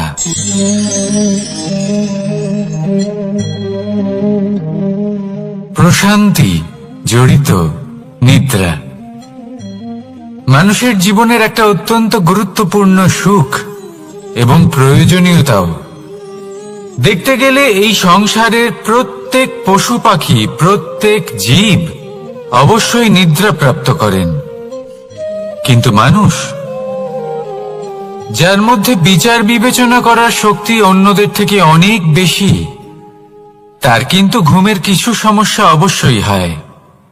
কি বলেন? তাই তো। এবার এর কারণ কি? চিন্তা। এবার চিন্তা আমাদের সবার জীবনে আছে। আমরা সকলে জানি যে চিন্তা কখনো আমাদের সাহায্য করে না, তাও আমাদের জীবনে আছে। কেন? চিন্তার মাধ্যমে কি কখনো কোনো সমস্যার সমাধান হয়েছে? অর্থের চিন্তা করলে কি অর্থ লাভ হয়? ভবিষ্যতের চিন্তা করলে কি ভবিষ্যৎ ঠিক হয়ে যায়? স্বাস্থ্যের চিন্তা করলে কি স্বাস্থ্য নিজে থেকেই ঠিক হয়? হয় না। তাহলে এই সব কিছু থেকে আমাদের একটা ছোট্ট শিক্ষা অবশ্যই লাভ করা উচিত। আপনিও আপনার কাঁধ থেকে চিন্তার এই বোঝা নামিয়ে ফেলুন, আর এই সব ইচ্ছে একত্রিত হয়ে আমাদের মনে চিন্তা উৎপন্ন করে। তাই এই চিন্তাগুলিকে ত্যাগ করুন, প্রকৃতির প্রেমের উপর বিশ্বাস রাখুন। মনে রাখবেন, যিনি চিন্তা মুক্ত হবেন তিনি চিতা মুক্ত হবেন। সুখের নিদ্রা প্রাপ্ত করুন, আর নিদ্রায় যাবার আগে আমার সাথে ভালোবেসে বলুন, রাধা রাধা। মহাদেব, সেই দেবতা যিনি মহান, যাকে দেবতাদের দেবতা বলা হয়, যিনি হলেন আমার আরাধ্য। কখনো আপনার মনে এই প্রশ্ন এসেছে যে শিবকেই কেন মহাদেব বলা হয়, অন্য কোনো দেবতাকে কেন বলা হয় না? সেই কারণ মহাদেবের মধ্যে, ওনার মধ্যে এমন এক বিশেষ গুণ রয়েছে যা অন্য কারোর নেই। তা হলো নিঃস্বার্থ হয়ে মানুষের সেবা করা। যদি প্রয়োজন পড়ে, যদি সৃষ্টির পথে বিনাশের কালো মেঘ ছেয়ে থাকে, তখন নিজের প্রাণের চিন্তা না করে হলাহল পান করার জন্য প্রস্তুত থাকেন মহাদেব। আর এই অদ্বিতীয় ত্যাগের জন্যই শিবকে মহাদেব বলে ডাকা হয়। এবার যদি কোনো মানুষও নিঃস্বার্থ ভাবনার দ্বারা নিজেকে অর্পণ করে দেয় এই জগতের কল্যাণের জন্য, মানুষের সেবার জন্য, তাহলে তিনিও মহাপুরুষ, মহামানব হতে পারেন। যদি কেউ অভুক্ত থাকেন, তাহলে নিজের থালা থেকে অর্ধেক খাবার তাকে দিয়ে দিন। যদি কেউ অসুস্থ হন, তাহলে তাকে সেবা করার, চিকিৎসা করার চেষ্টা করুন। এই জীবন শুধু নিজের জন্য নয়, অন্যদের প্রতি, সমস্ত সংসারের প্রতি উৎসর্গ করুন। যদি এইসব মানুষ শিখে যান, তাহলে তিনি মহাদেবের পথে অগ্রসর হতে পারেন। যদি মানুষ নিঃস্বার্থ ভাবনার দ্বারা এই সংসারের সেবা করতে শিখে যান, তাহলে তিনি নিশ্চিত রূপে মহামানব অবশ্যই হতে পারবেন। আসুন আমার সাথে ভালোবেসে বলুন, রাধা রাধা। স্বর্ণ, হীরে, মুক্ত, মানিক, এই সব কিছুকে আগে পাথর বলা হতো। তাহলে এমন কি হলো যে এদের রত্ন বলা হয়? আর রত্ন তা বাস্তবে আসলে কি? এটা হলো সেই পাথর যাকে আগে আগুনের তাপ সহ্য করতে হয়েছে, পরখ করা হয়েছে, যাচাই করা হয়েছে, এদের কাটার চেষ্টা করা হয়েছে, কিন্তু তারা কখনোই নষ্ট হয়নি, বরং তারা আরো উদ্ভাসিত হয়েছে, আরো উজ্জ্বল হয়েছে, এই সংসারে আরো প্রকাশ ছড়িয়ে দিয়েছে। সেই জন্য এরা হলো এত অমূল্য, সেই জন্য এরা হলো বহুমূল্য, সেই জন্য এদের রত্ন বলা হয়। এবার মানুষের কাছেও এই নির্বাচনের অধিকার রয়েছে যে আমরা শুধু পাথর হয়ে থাকব নাকি রত্ন হয়ে থাকব। কিভাবে? আমাদের জীবনেও অনেক সমস্যা রয়েছে, বাধা আছে, বিপত্তি আছে। আমরা সেই বাধার তাপে উত্তপ্ত হই, এই সমস্যা আমাদের কাটার চেষ্টা করে। অনেক মানুষ বিভিন্ন পরিস্থিতি আমাদের ভাঙার চেষ্টা করে, কিন্তু আমাদের নষ্ট হলে চলবে না। যেভাবে এই রত্ন সমস্যার সম্মুখীন হয়ে পাথর থেকে রত্ন হয়েছে, সেইভাবেই আমাদেরও আমাদের সমস্যার সম্মুখীন হয়ে রত্ন হয়ে উঠতে হবে। এই সংসারে প্রকাশের স্রোত হয়ে উঠতে হবে। তাহলে এটাই করুন আর আমার সাথে ভালোবেসে বলুন, রাধা রাধা। সংসারে সব থেকে বড় শক্তি আসলে কি? কেউ বলবেন শারীরিক শক্তি, কেউ বলবেন অস্ত্রের শক্তি, কেউ বলবেন জ্ঞানের শক্তি। ঠিক আছে, কিন্তু যদি আমি বলি সংসারের সব থেকে বড় শক্তি হলো শক্তি কোনো এক তথ্যের, আগে হ্যাঁ, তথ্য। এই তথ্য নিজেই কিন্তু খুব শক্তিশালী, অত্যন্ত শক্তিশালী অস্ত্র হলো এই তথ্য। আর সত্যি বলতে অনুচিত তথ্যের থেকে অনেক বেশি ঘাতক হলো অসম্পূর্ণ তথ্য। যেরকম আজ শাম্ব রুক্মির সাথে করেছে, ওকে অসম্পূর্ণ তথ্য দিয়েছে, তার ফলে বিনাশ হলো।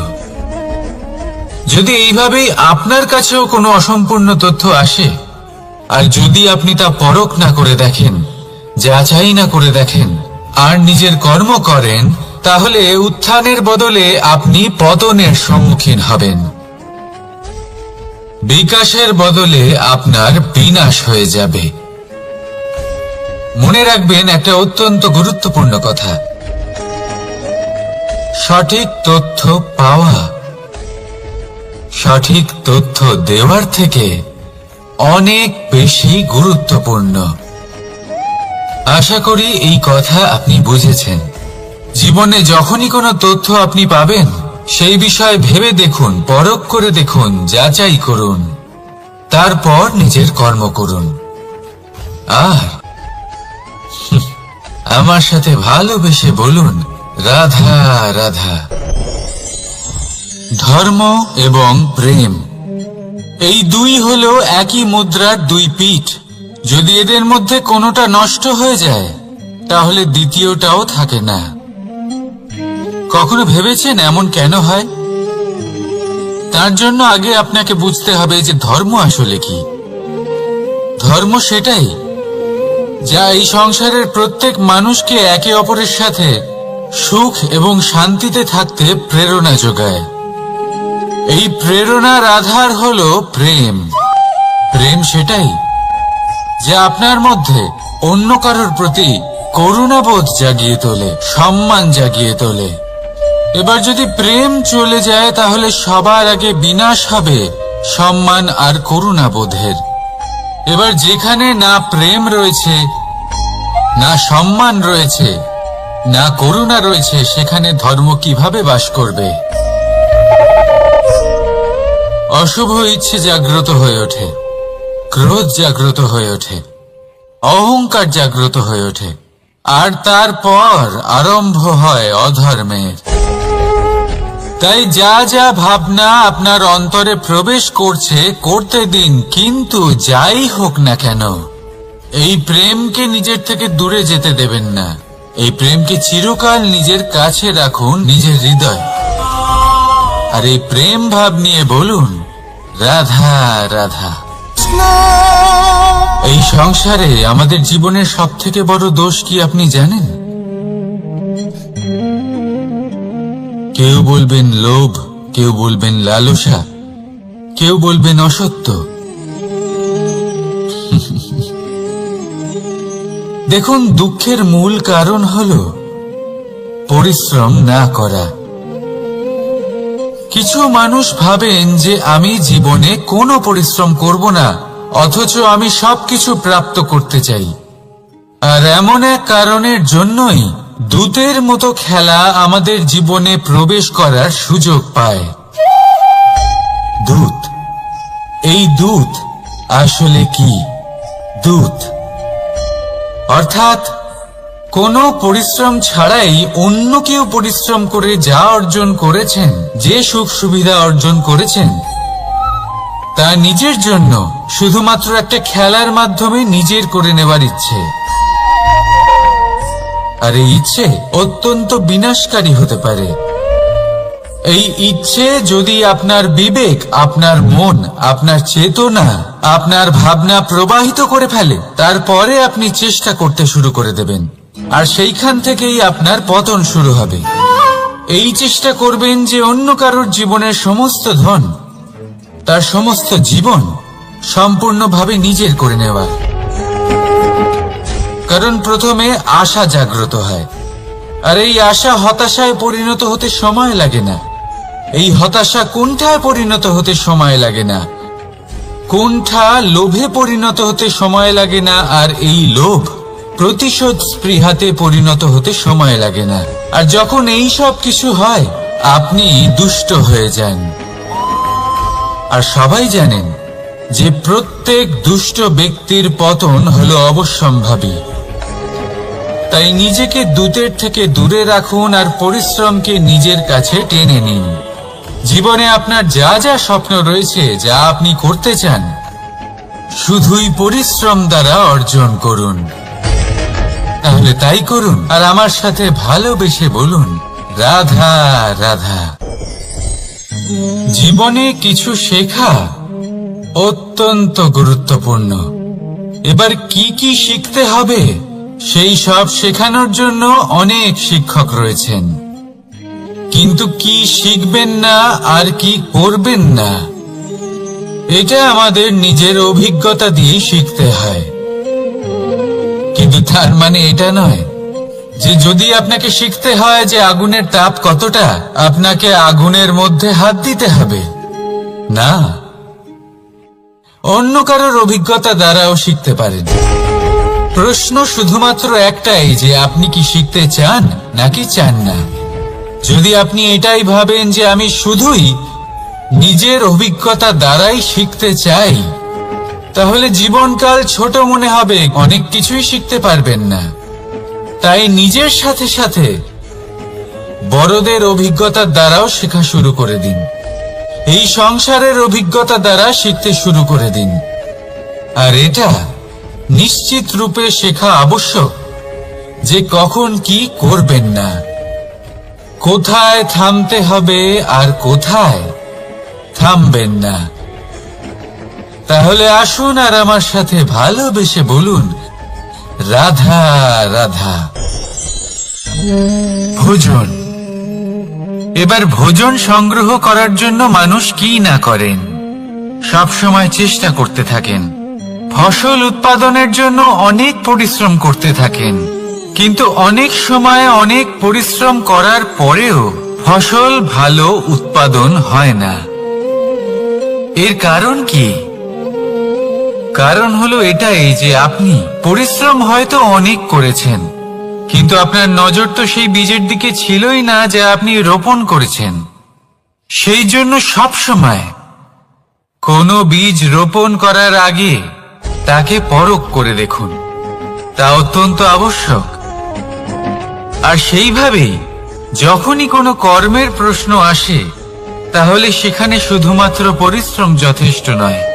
সেই কাজের প্রতি আপনার কর্তব্য কি, আপনার উদ্দেশ্য কি, সেটা জানা হলো অত্যন্ত গুরুত্বপূর্ণ।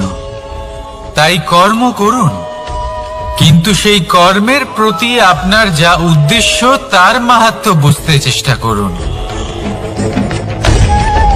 তাহলে আসুন আমার সাথে ভালোবেসে বলুন, রাধা রাধা। জীবনে যখনই কোনো বস্তু বা সুখ স্বাচ্ছন্দ্য অধিক মাত্রায় আপনার কাছে চলে আসে, তখন নিজেকে শ্রেষ্ঠ মনে করার একটা প্রবণতা দেখা যায়, যা হয় আত্মবিশ্বাসে পরিণত হয়, নয়তো অহংকারে। এবার আত্মবিশ্বাস আর অহংকারের মধ্যে অনেক বড় পার্থক্য রয়েছে। আমি এটা করতে পারি, আমি ওটাও করতে পারি, এ হলো আত্মবিশ্বাস। শুধুমাত্র আমি এটা করতে পারি, শুধুমাত্র আমি ওটাও করতে পারি, আমি হলাম সর্বশ্রেষ্ঠ, এটা হলো অহংকার। এবার এই অহংকারের ধ্বনি অনেক দূর প্রবাহিত হয়, আর এর প্রহার সর্বপ্রথম আপনাকে বিপর্যস্ত করে। এবার এই অহংকার এর বিপরীত শব্দ হলো বিনয়, অর্থাৎ নিজের ঊর্ধ্বে উঠে অন্যের বিষয় ভাবনা চিন্তা করা, সংসারের বিষয়ে ভাবা। এই বিনয়ী হবার চেষ্টা করুন, একের থেকে অনেক হওয়ার চেষ্টা করুন এবং একসাথে থাকার চেষ্টা করুন। নিশ্চিত রূপেই আপনি বিকাশের কারণ হবেন। মত্ততা থেকে নিজেকে দূরে রাখুন, অহংকার থেকে নিজেকে দূরে রাখুন। এই মন প্রসন্ন হয়ে বলবে, রাধা রাধা। কোনো এক বস্ত্রে যদি ছোট্ট একটা ছিদ্র উৎপন্ন হয়, আর যদি আমরা তার দিকে নজর না দিই, তাহলে সময়ের সাথে সমগ্র বস্ত্র ছিঁড়ে যায় আর কোনো কাজে আসে না। যদি কোনো একটা নৌকাতে ছোট্ট একটা ছিদ্র উৎপন্ন হয়, তাহলে সময়ের সাথে পুরো নৌকাই জলে ডুবে যায়। লক্ষ্যের দিকে অগ্রসর হওয়ার সময় একটা ছোট্ট ভুল আপনি যদি করে ফেলেন, তাহলে আপনাকে তার লক্ষ্যের থেকে দূরে করে দিতে পারে। এমনটা এই সম্পর্কের সাথেও হয়ে থাকে। কোনো একটা ছোট্ট কথা, একটা ছোট্ট মনোমালিন্য যদি সম্পর্কে আসে এবং সেটা না মেটানো হয়, তাহলে সেই সমগ্র সম্পর্কটা অনেক বড় বড় সম্পর্ক ভেঙে যেতে পারে। যদি আপনার সম্পর্কে ছোট্ট একটা ছিদ্র উৎপন্ন হয়, তাহলে প্রেমের সূচ আর স্নেহের সুতো দ্বারা সেলাই করে ফেলুন, যাতে আপনার এই সম্পর্ক অটুট থাকে এবং প্রেম দ্বারা পরিপূর্ণ থাকে। আসুন আমার সাথে ভালোবেসে বলুন, রাধা রাধা। দু রকমের প্রাকৃতিক বেগ থাকে। প্রথম হলো বর্ষা। যখন এর বর্ষণ হয়, তখন মাটিকে শীতল করে নতুন ফসল ফলায়। আর দ্বিতীয় হয় পবন, যা আমাদের সর্বদা শ্বাসবায়ু প্রদান করে। অশান্ত এই মনকে শান্তি প্রদান করে, এই ক্লান্ত শরীরে স্ফূর্তি প্রদান করে। আমাদের জীবনে যত আবেগ আছে, তা হয় বর্ষার মতো হওয়া উচিত, নয় হওয়া উচিত পবনের মতো। ক্রোধ, মতভেদ, বিবাদ, এগুলো হওয়া উচিত বর্ষার মতো। অর্থাৎ কিছু সময় পরে যেন এরা নিজে থেকেই ছিন্ন ভিন্ন হয়ে চলে যায়। আর যদি পবনের মতো কোনো আবেগ থাকা উচিত, তা হলো প্রেম, যা সর্বদা শ্বাসবায়ু প্রদান করে, সবসময় সাথে থাকে। একে আমরা অনুভব করতে পারি না, কিন্তু এই আমাদের অনুভব করার জন্য প্রাণবায়ু প্রদান করে। আর যখন চক্রবাতের মতো সে ভয়ঙ্কর হয়ে ওঠে, তখন সমগ্র সংসার বদলে দেয়। এর সারমর্ম একটাই, শক্তি। মতভেদ, ক্রোধ, বিবাদের শক্তি যদি থাকে, তা আছে প্রেমের মধ্যে। তাই এই প্রেমকে মনের মধ্যে রাখুন আর আমার সাথে বলুন, রাধা রাধা। জীবনে দুই ধরনের আবেগ রয়েছে, যার কোনো মূল্য নেই। আমার কথার অর্থ এটা নয় যে এদের কোনো গুরুত্ব নেই, গুরুত্ব যথেষ্টই রয়েছে, শুধু এদের জন্য আপনাকে কোনো মূল্য দিতে হয় না। প্রথম আবেগ হলো আনন্দ, প্রসন্নতা। এটা আপনি যে কোনো জায়গায় খুঁজে পেতে পারেন, যদি আপনি খুঁজে পেতে চান। আপনি কোনো পুষ্পের সৌন্দর্য দেখে প্রসন্ন হতে পারেন, বায়ুর কারণে যখন একটি বৃক্ষ শিহরিত হয় সেটা দেখে আপনি প্রসন্ন হতে পারেন। একটা ছোট্ট শিশুর কলরব শুনেও আপনি প্রসন্ন হতে পারেন। একটা ক্রন্দনরত বালককে হাসিয়ে আপনি প্রসন্ন হতে পারেন। সবকিছু আপনার উপর নির্ভরশীল। সেখানে আরেকটি আবেগ হলো দুশ্চিন্তা। মানুষ বড়ই দুশ্চিন্তা করতে থাকে। আজ আমি এই কাজ করেছি, সেই বিষয়ে চিন্তা। আজ আমি এই কাজ করতে পারিনি, সেই বিষয়ে চিন্তা। কাল আমাকে এই কাজ করতে হবে, সেই নিয়ে চিন্তা। আমি কি সেই কাজটা করতে পারবো, সেই বিষয়েও দুশ্চিন্তা। চিন্তা সর্বত্র রয়েছে, যার জন্য মূল্য দিতে হয় না। যত চান আপনি একত্রিত করতে পারেন। একটা গুরুত্বপূর্ণ কথা মনে রাখবেন, প্রসন্নতা জীবনের একটা নতুন সূত্রপাত। সেখানে দুশ্চিন্তা হলো জীবনের চিতার সমান। এবার এই দুটি আবেগ হলো মূল্যহীন, দুটোই আপনার সামনে আছে। কোনটা চয়ন করবেন আপনি, দুশ্চিন্তা নাকি প্রসন্নতা? সিদ্ধান্ত আপনারই। আসুন আর আমার সাথে ভালোবেসে বলুন, রাধা রাধা।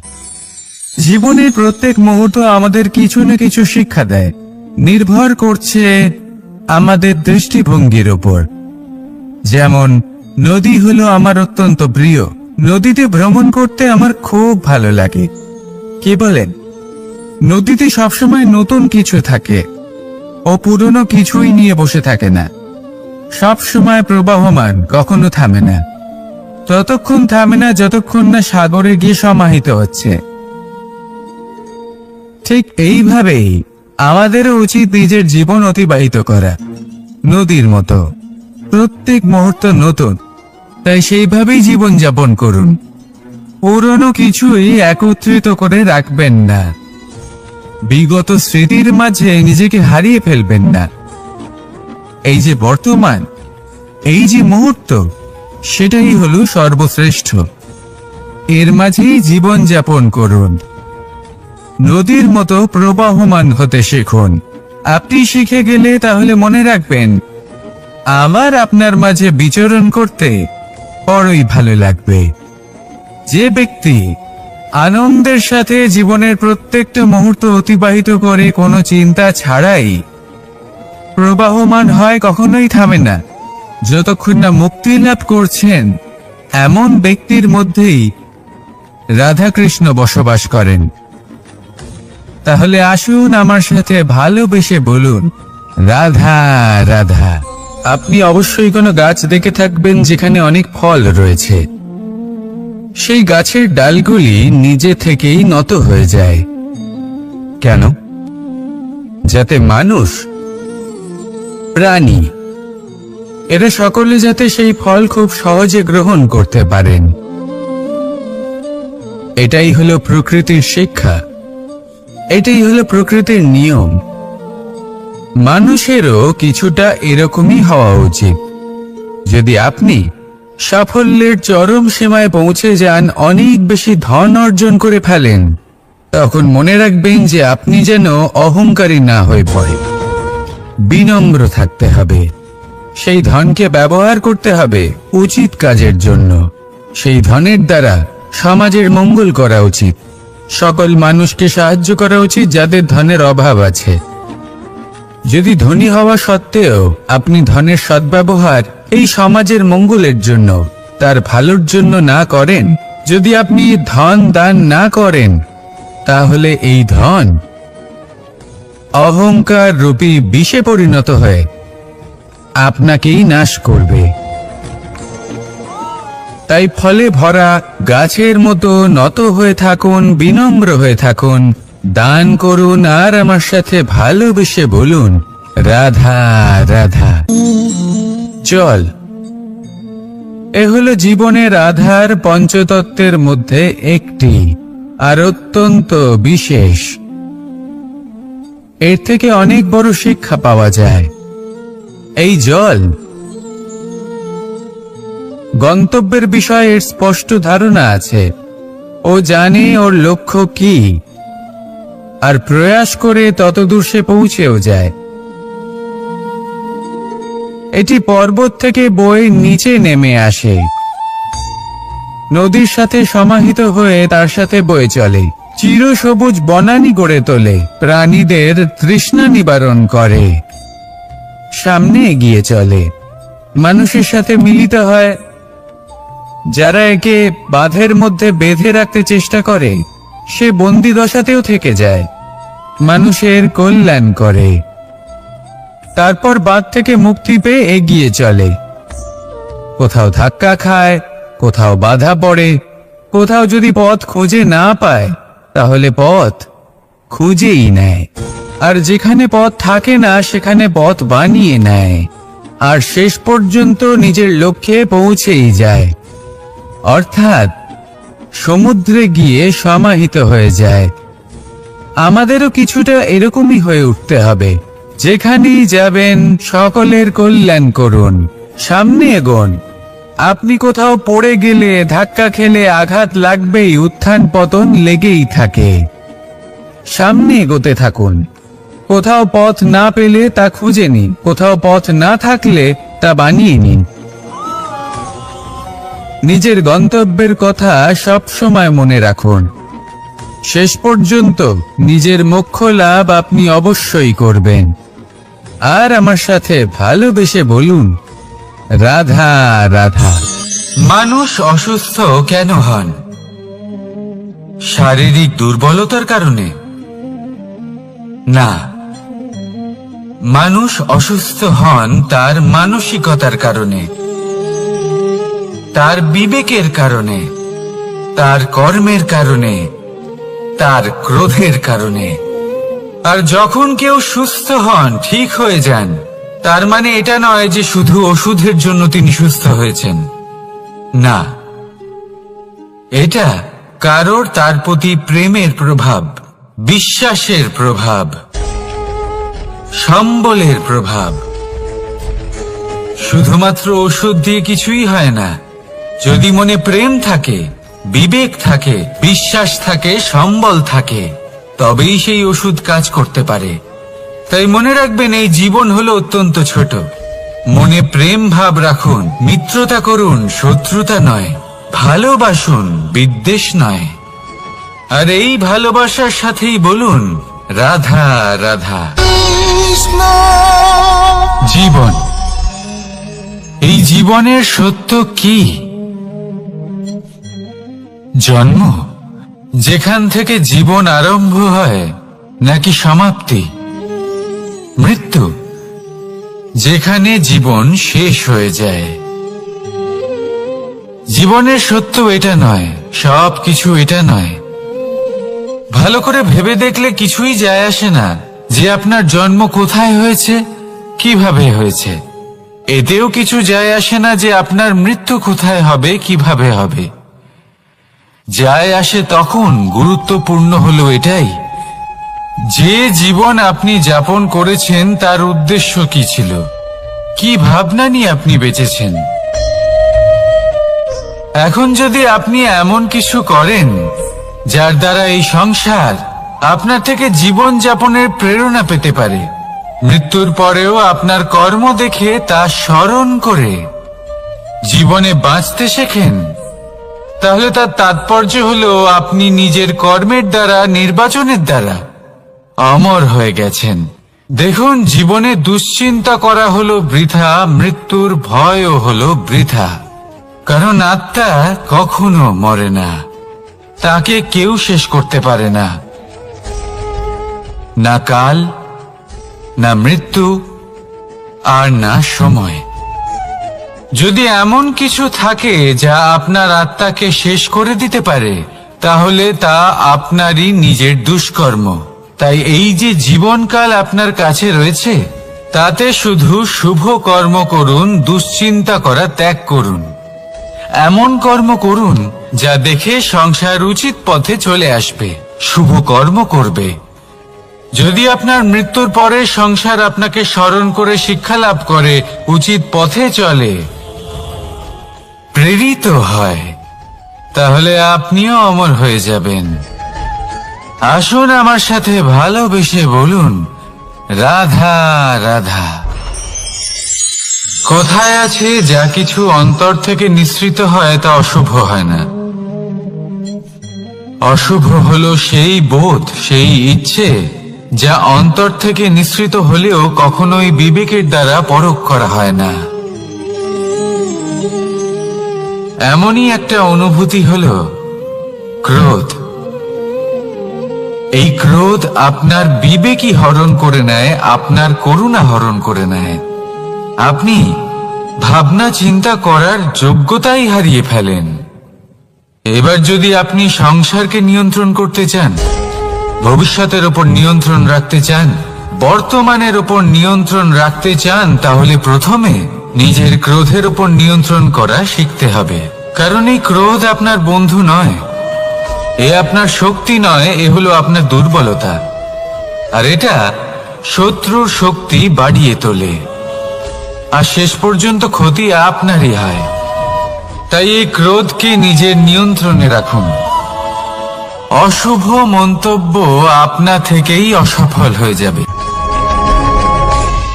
আসুন আমার সাথে ভালোবেসে বলুন, রাধা রাধা।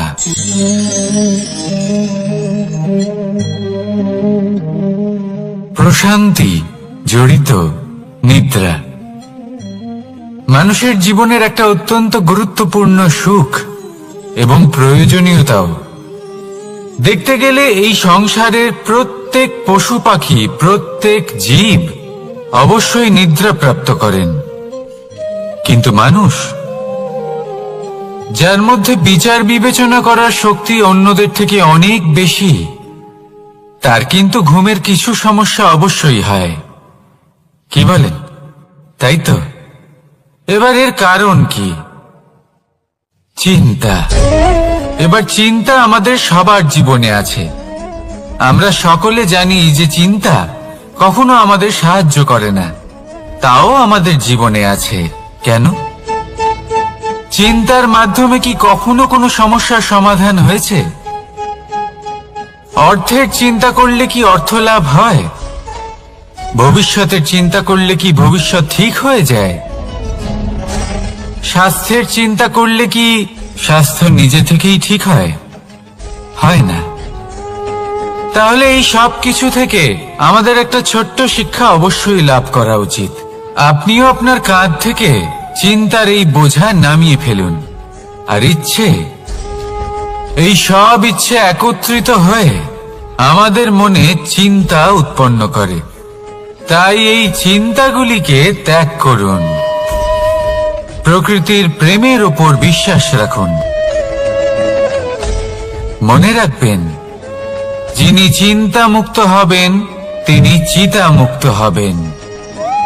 সুখের নিদ্রা প্রাপ্ত করুন, আর নিদ্রায় যাবার আগে আমার সাথে ভালোবেসে বলুন, রাধা রাধা। মহাদেব, সেই দেবতা যিনি মহান, যাকে দেবতাদের দেবতা বলা হয়, যিনি হলেন আমার আরাধ্য। কখনো আপনার মনে এই প্রশ্ন এসেছে যে শিবকেই কেন মহাদেব বলা হয়, অন্য কোনো দেবতাকে কেন বলা হয় না? সেই কারণ মহাদেবের মধ্যে, ওনার মধ্যে এমন এক বিশেষ গুণ রয়েছে যা অন্য কারণ নেই। তা হলো নিঃস্বার্থ হয়ে মানুষের সেবা করা। যদি প্রয়োজন পড়ে, যদি সৃষ্টির পথে বিনাশের কালো মেঘ ছেয়ে থাকে, তখন নিজের প্রাণের চিন্তা না করে হলাহল পান করার জন্য প্রস্তুত থাকেন মহাদেব। আর এই অদ্বিতীয় ত্যাগের জন্যই শিবকে মহাদেব বলে ডাকা হয়। এবার যদি কোনো মানুষও নিঃস্বার্থ ভাবনার দ্বারা নিজেকে অর্পণ করে দেয় এই জগতের কল্যাণের জন্য, মানুষের সেবার জন্য, তাহলে তিনিও মহাপুরুষ, মহামানব হতে পারেন।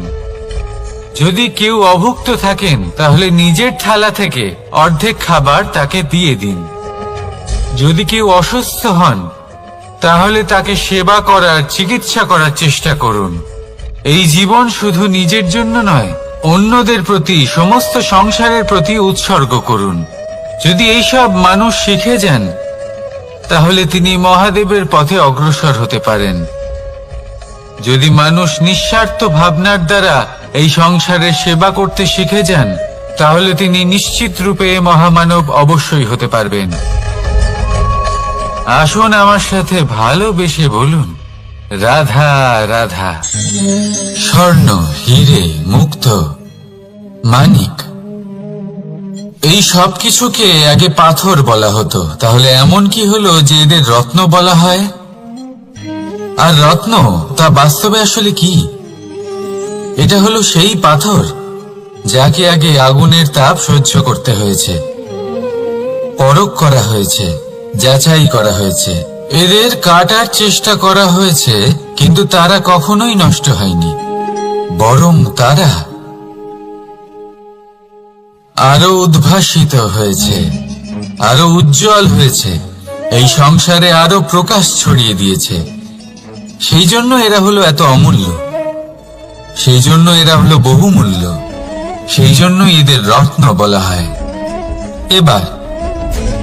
এবার মানুষের কাছেও এই নির্বাচনের অধিকার রয়েছে যে আমরা শুধু পাথর হয়ে থাকব নাকি রত্ন হয়ে থাকব।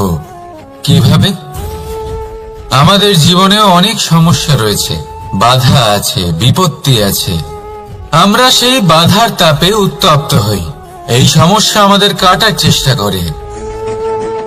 অনেক মানুষ বিভিন্ন পরিস্থিতি আমাদের ভাঙার চেষ্টা করে, কিন্তু আমাদের নষ্ট হলে চলবে না।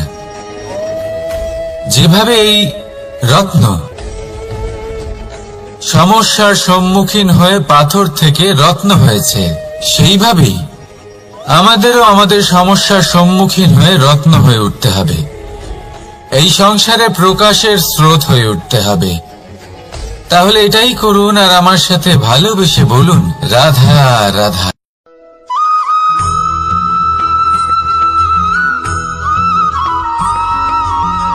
আমরা যখনই কোনো যাত্রায় যাব বলে মনে করি, তখনই আমরা প্রস্তুত থাকি আসন্ন বিপদের জন্য বা সংকটের জন্য। যেমন যদি আমাদের মনে হয় যে আজকের পরিবেশ খুব ঠান্ডা হবে, তাহলে আমরা গরম বস্ত্র ধারণ করি বা সেটাকে সাথে নিয়ে যাই। যদি মনে হয় যে বৃষ্টি হতে পারে বা বৃষ্টি হয়ে চলেছে, আমরা দেখছি, তাহলে আমরা একটা ছাতা সাথে নিয়ে নিই। আমরা প্রস্তুত থাকতে চাই এবং এটাই উচিত, এবং সেই কারণেই আমরা যাত্রায় সাফল্য লাভ করি। কিন্তু যদি আমরা কথা বলি জীবনযাত্রা নিয়ে, যা কিনা সব থেকে বেশি গুরুত্বপূর্ণ, তাহলে তার জন্য আমরা পূর্ণরূপে প্রস্তুত থাকি না। আশেপাশের মানুষ, এই সমাজ, আমাদের সাথী, আমাদের মিত্ররা যে কোনো মুহূর্তে বদলে যেতে পারেন। সেই জন্য আমরা নিজেদেরকে কখনো সাবধান করি না, কখনোই নিজেদের প্রস্তুত করি না। আমাদের এটা কখনোই মনে হয় না যে এরকম হতে পারে, আর সেই কারণেই শেষে গিয়ে আমরা অত্যন্ত দুঃখ পাই। একটা অমূল্য শিক্ষা আছে যেটা আমাদের লাভ করা উচিত, সতর্ক থাকা উচিত। এই জীবনযাত্রার জন্য শুধুমাত্র এই পরিবেশের বিষয়ে তথ্য সংগ্রহ করা বা তাকে অনুমান করা, এটুকু হলেই চলবে না। আমাদের আশেপাশের মানুষজনকে দেখতে হবে, তাদের স্বভাব পরিস্থিতির ওপর নজর রাখতে হবে। যখন তারা রং পাল্টাচ্ছেন, নজর রাখতে হবে, তা অত্যন্ত আবশ্যক। পরিবর্তন আপনার জীবনে অবশ্যম্ভাবী, সঠিকভাবে তার সম্মুখীন হন। আসুন আমার সাথে ভালোবেসে বলুন, রাধা রাধা।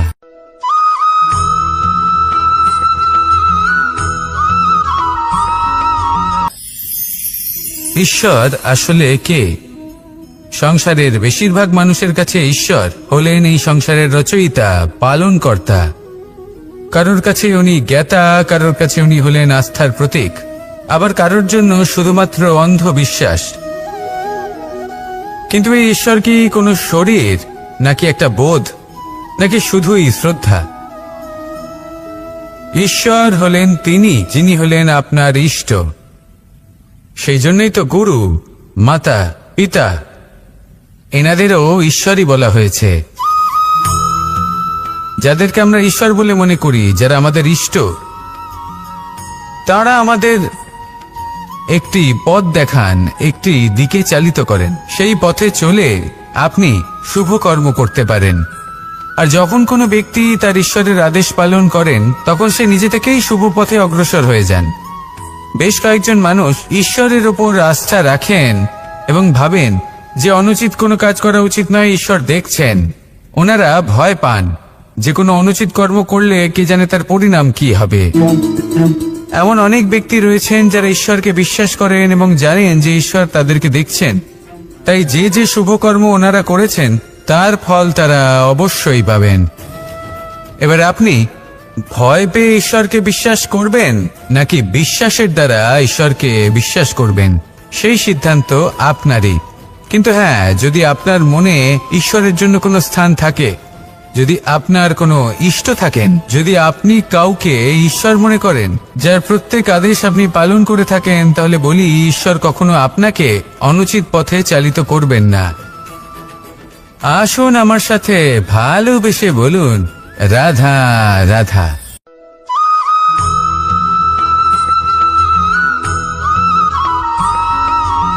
আমি রথে যাত্রা করি, তাতে বারবার পথে থামি আর দেখি যে আমি অনুচিত দিকে যাচ্ছি না তো, আমি উচিত পথেই যাচ্ছি তো।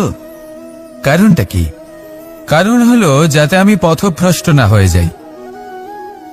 জীবনযাত্রাতেও এটাই প্রয়োজন। জীবনযাত্রায় ভোগবিলাসের পথে হারিয়ে যাওয়া খুব সহজ। বারবার থেমে আপনাকে দেখতে হবে, নিজেকে কিছু প্রশ্ন করতে হবে। আমি কি আজ সেই কর্মই করছি যেটা আমি করতে চেয়েছিলাম?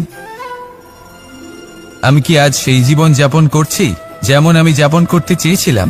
যদি এই প্রশ্নগুলোর উত্তর হ্যাঁ হয়, তাহলে এগোতে থাকুন, নয়তো থেমে যান এবং বিচরণ করুন। মনে রাখবেন, এই সংসার অত্যন্ত জটিল আর এতে হারিয়ে যাওয়া অত্যন্ত সরল। সেই জন্য নিজে থেকে বারবার থামা এবং জীবন চিন্তন করা অত্যন্ত আবশ্যক। তাহলে সেটাই করুন আর আমার সাথে ভালোবেসে বলুন, রাধা রাধা।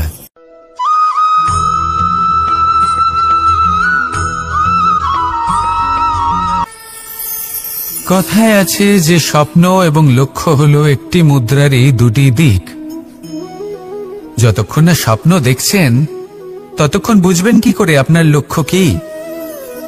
স্বপ্ন দেখে যদি নিজের লক্ষ্য বুঝতে পারেন, সেটা পেতে চান, তবেই সেটা লাভ করতে পারবেন। কিন্তু স্বপ্ন এবং লক্ষ্য এই দুইয়ের মধ্যে একটা ভারসাম্য রয়েছে যেটা বজায় রাখা প্রয়োজনীয়। একে আমরা বলে থাকি পরিশ্রম। দেখুন, যদি আপনি স্বপ্ন দেখতে চান তাহলে পরিশ্রম ত্যাগ করে নিদ্রা লাভ প্রয়োজন। কিন্তু যদি আপনি লক্ষ্য লাভ করতে চান তাহলে আপনাকে নিদ্রা ত্যাগ করে পরিশ্রম করতে হবে। তাই আলস্য ত্যাগ করুন এবং সিদ্ধান্ত নিন যে আপনি কি চান। আপনার জীবনের এই তুলাদণ্ডে স্বপ্নের পাল্লা ভারী হওয়া প্রয়োজন নাকি লক্ষ্যের? আমার মতে এই দুইয়ের মধ্যে যদি ভারসাম্য বজায় রাখেন তবে পথ নিজে থেকেই সামনে আসবে। শুধু সেই পথে অগ্রসর হতে থাকুন এবং আমার সাথে ভালোবেসে বলুন, রাধা রাধা।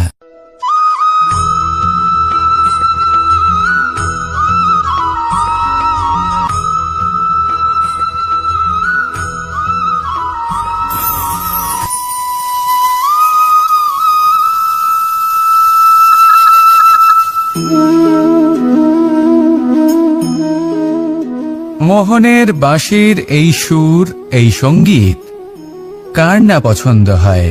সবারই খুব ভালো লাগে। এবার এই সুর আসে কোথা থেকে?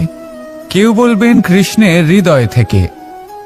সত্য কথা, এই সুর হৃদয় থেকে নির্গত হয় এবং প্রকট হয় এই বাঁশি থেকে। এই বাঁশিটাকে দেখুন, এই ছিদ্রগুলি দেখুন, প্রত্যেকটা সুর থেকে নিজস্ব একটা স্বর নির্গত হয়। এবার যে ব্যক্তি এই সমস্ত সুর এবং স্বর বুঝতে পারেন, এতে নিপুণ, তিনি এই বাঁশির দ্বারা যে সুর নির্গত করবেন তা তো মধুর অবশ্যই হবে। এবার জীবনের সাথেও কিছুটা এরকমই ঘটে। জীবনের কিছু নীতি থাকে, অর্থ, কুটুম্ব এবং আধ্যাত্মিক। যদি জীবনের প্রত্যেকটা মুহূর্ত সুখময় হয় এরকম আপনি চান, তাহলে এই তিনটি নীতিতে আপনাকে নিপুণ হতে হবে।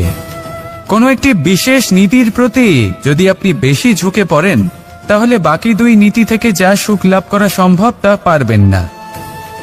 ধন অর্জন করতে হবে পরিবারের জন্য, পরিবারের সুখ মনের শান্তির জন্য, মনে শান্তির প্রয়োজন মনের শুদ্ধতার জন্য। যখন এই মন শুদ্ধ হবে, জীবন শুদ্ধ হবে, পবিত্র হবে, সুন্দর হবে এবং ভালোবেসে বলবে রাধা রাধা।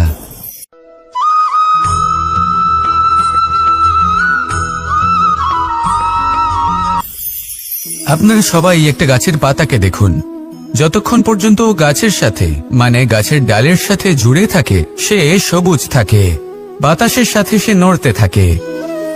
যতক্ষণ পর্যন্ত ও সূর্য থেকে পাওয়া রশ্মির শক্তি গাছে পৌঁছে দেয় ততক্ষণ ও ডালের সাথে যুক্ত থাকে। কিন্তু যখন সেই পাতা শুকিয়ে যায় তখন তার কোনো গুরুত্ব থাকে না। সেই পাতা গাছের ডালে এবং বৃক্ষের কাছে বোঝা হয়ে থেকে যায়। এবং এমন এক সময় আসে যখন সেই ডালটি শুকনো সেই পাতাকে পরিত্যাগ করে। এটাই আমরা এই প্রকৃতিতে দেখি এবং এটাই হলো সত্য।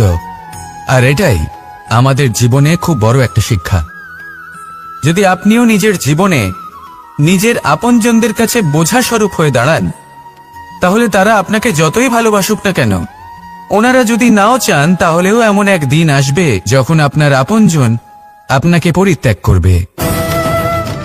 সেই জন্য সবসময় আত্মনির্ভর হয়ে ওঠার চেষ্টা করুন, নিরন্তর পরিশ্রম করতে থাকুন। কারোর উপর বোঝা হয়ে থাকবেন না, বরং তার সাথে মিলে দায়িত্ব পালন করুন। এমনটা করবেন তাহলে আপনার সম্মানও বজায় থাকবে এবং সম্পর্কের মধ্যে আপনার মূল্যও বজায় থাকবে। আসুন আর আমার সাথে ভালোবেসে বলুন রাধা রাধা।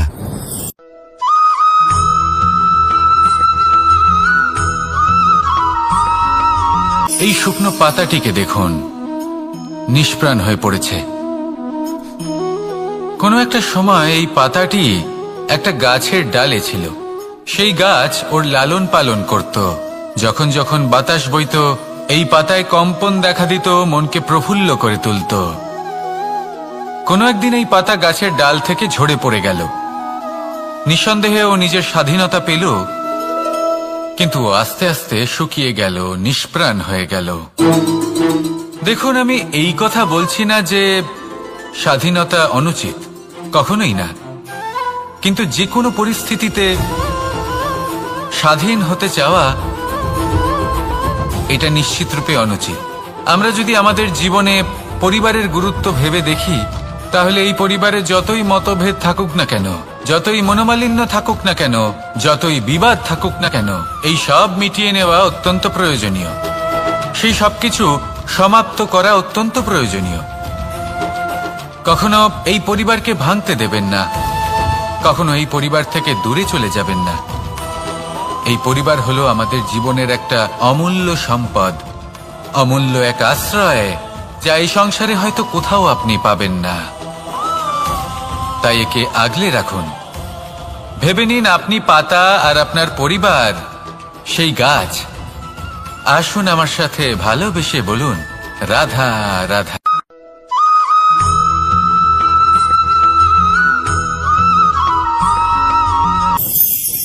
প্রেম আড়াই অক্ষর, মাত্র আড়াই অক্ষরের এই শব্দ প্রেম, এর মধ্যে ত্রিলোকের এবং সমগ্র ব্রহ্মাণ্ডের বীজ নিহিত আছে। এমন কি আছে যা এই প্রেম করতে পারে না? যেখানে শক্তি এবং বিদ্যা প্রয়োগ করে আপনি কিছুই করতে পারবেন না, সেটাও প্রেম দ্বারা অর্জন করা সম্ভব। প্রেম চাইলে পাথরেও ফুল ফোটাতে পারে। প্রেম চাইলে ন্যাড়া পাহাড়ের বুক চিরে নদীপথ তৈরি করতে পারে। চাইলে নিরক্ষর ব্যক্তিকে সংসারের শ্রেষ্ঠ জ্ঞানী করে তুলতে পারে। শুধুমাত্র এই প্রেমের জন্য সবার দুষ্টু কানাই ঘনশ্যাম হয়ে উঠেছিল। শুধুমাত্র এই প্রেমের টানেই ত্রিলোকের স্বামী দ্বারকাধীশ নির্ধন সুদামার পদসেবাও করেছিলেন।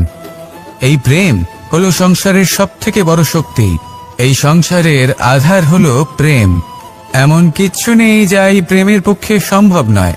যেখানে বিদ্যা এবং শক্তি সাহায্য করতে পারে না, সেখানে এই প্রেম আপনাকে জয়ী করে দিতে পারে। তাহলে আসুন আর আমার সাথে ভালোবেসে বলুন, রাধা রাধা।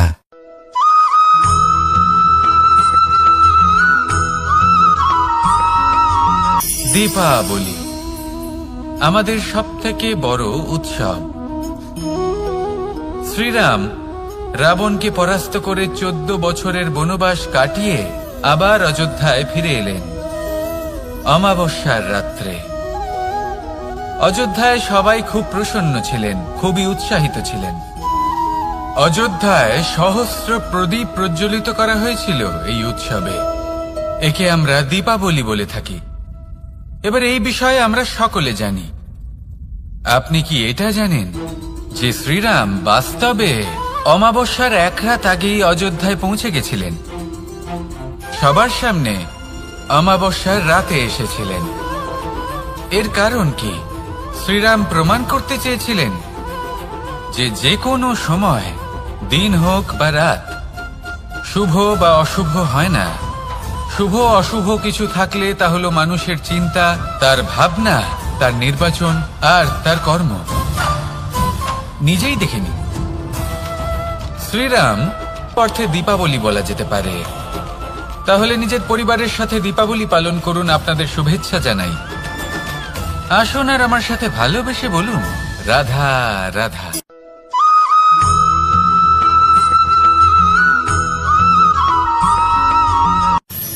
মানুষের এই জীবন, মানুষ জন্ম নেয়, একটা নির্দিষ্ট সময়ের পরে এই সংসার ত্যাগ করে চলেও যায়। এবার শুধু এটাই আবশ্যক নয় যে এই জীবনকালকে আপনি যাপন করবেন, শুধু এটাই গুরুত্বপূর্ণ নয়। আবশ্যক এবং গুরুত্বপূর্ণ হলো এটা যে এই জীবনকালে আপনি এমন কিছু করেন যাতে এই সংসারের মঙ্গল হয়, যাতে এই সংসার আপনাকে মনে রাখে, আপনার থেকে প্রেরিত হয়, আপনার মতো হতে চায়। প্রত্যেক বছর আপনার জন্মতিথির অপেক্ষা করে, এমনভাবে আপনার জন্মদিন পালন করে যাতে সেটা মহোৎসবের আকার ধারণ করে। এবার এই জন্মদিন এমনি এমনি মহোৎসবে পরিণত হয় না। তখন হয় না যখন কোনো ব্যক্তি রাজার রূপে বা কোনো গোয়ালার রূপে জন্মগ্রহণ করে। তখন পরিণত হয় যখন একজন মানুষ জন্মগ্রহণের পরে এই সংসারকে কোনো শিক্ষা দিয়ে যান। কিভাবে একজন মানুষ গোয়ালা থেকে রাজা হতে পারে, কিভাবে একজন মানুষ অসত্য থেকে সত্যের পথে চলতে শুরু করেন, অধর্ম থেকে ধর্মের পথে চালিত হতে পারেন, কিভাবে অন্ধকার থেকে প্রকাশের দিকে যেতে পারেন, কিভাবে নিজের আত্মাকে পরমাত্মার সাথে মিলিত করতে পারেন। তা সে রামনবমী হোক বা জন্মাষ্টমী হোক, তাদের জীবনের সাথে জড়িত প্রত্যেক মুহূর্ত একটা পরবের আকার ধারণ করে।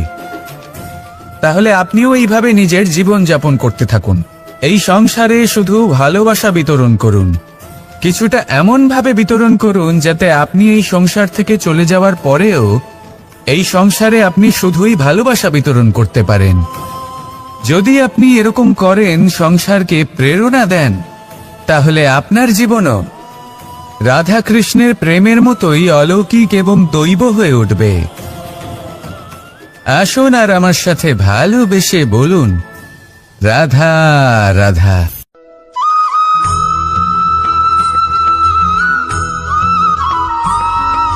ভোজন।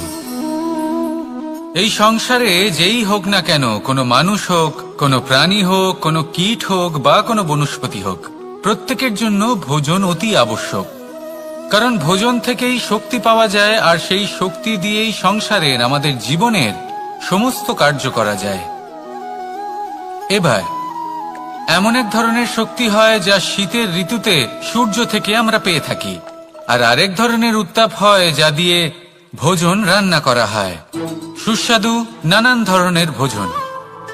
এবার অত্যন্ত গুরুত্বপূর্ণ হলো যে ব্যক্তি সেই ভোজন বানাচ্ছেন তার মানসিক পরিস্থিতি এবং সেই ব্যক্তি যিনি ভোজন গ্রহণ করছেন তার মানসিক অবস্থা। যখনই আপনি ভোজন বানাচ্ছেন তখন ভালোবাসার সাথে কাজটা করুন, ধন্যাত্মক ভাব নিয়ে, সৎ ভাবনার সাথে। কারণ আপনার এই মানসিক স্থিতি শক্তির আকারে সেই খাদ্যের সাথে মিলেমিশে যায়। আর যখনই আপনি ভোজন গ্রহণ করছেন, তখন সদ্ভাবনার সাথে, প্রসন্নতার সাথে গ্রহণ করুন, ধন্যাত্মক ভাব নিয়ে। যদি আপনি প্রসন্নতার সাথে রান্না করেন, প্রসন্নতার সাথে খাদ্য গ্রহণ করেন, তাহলে আপনি প্রসন্নই থাকবেন। আর মন সুপ্রসন্ন হয়েই বলবে, রাধা রাধা।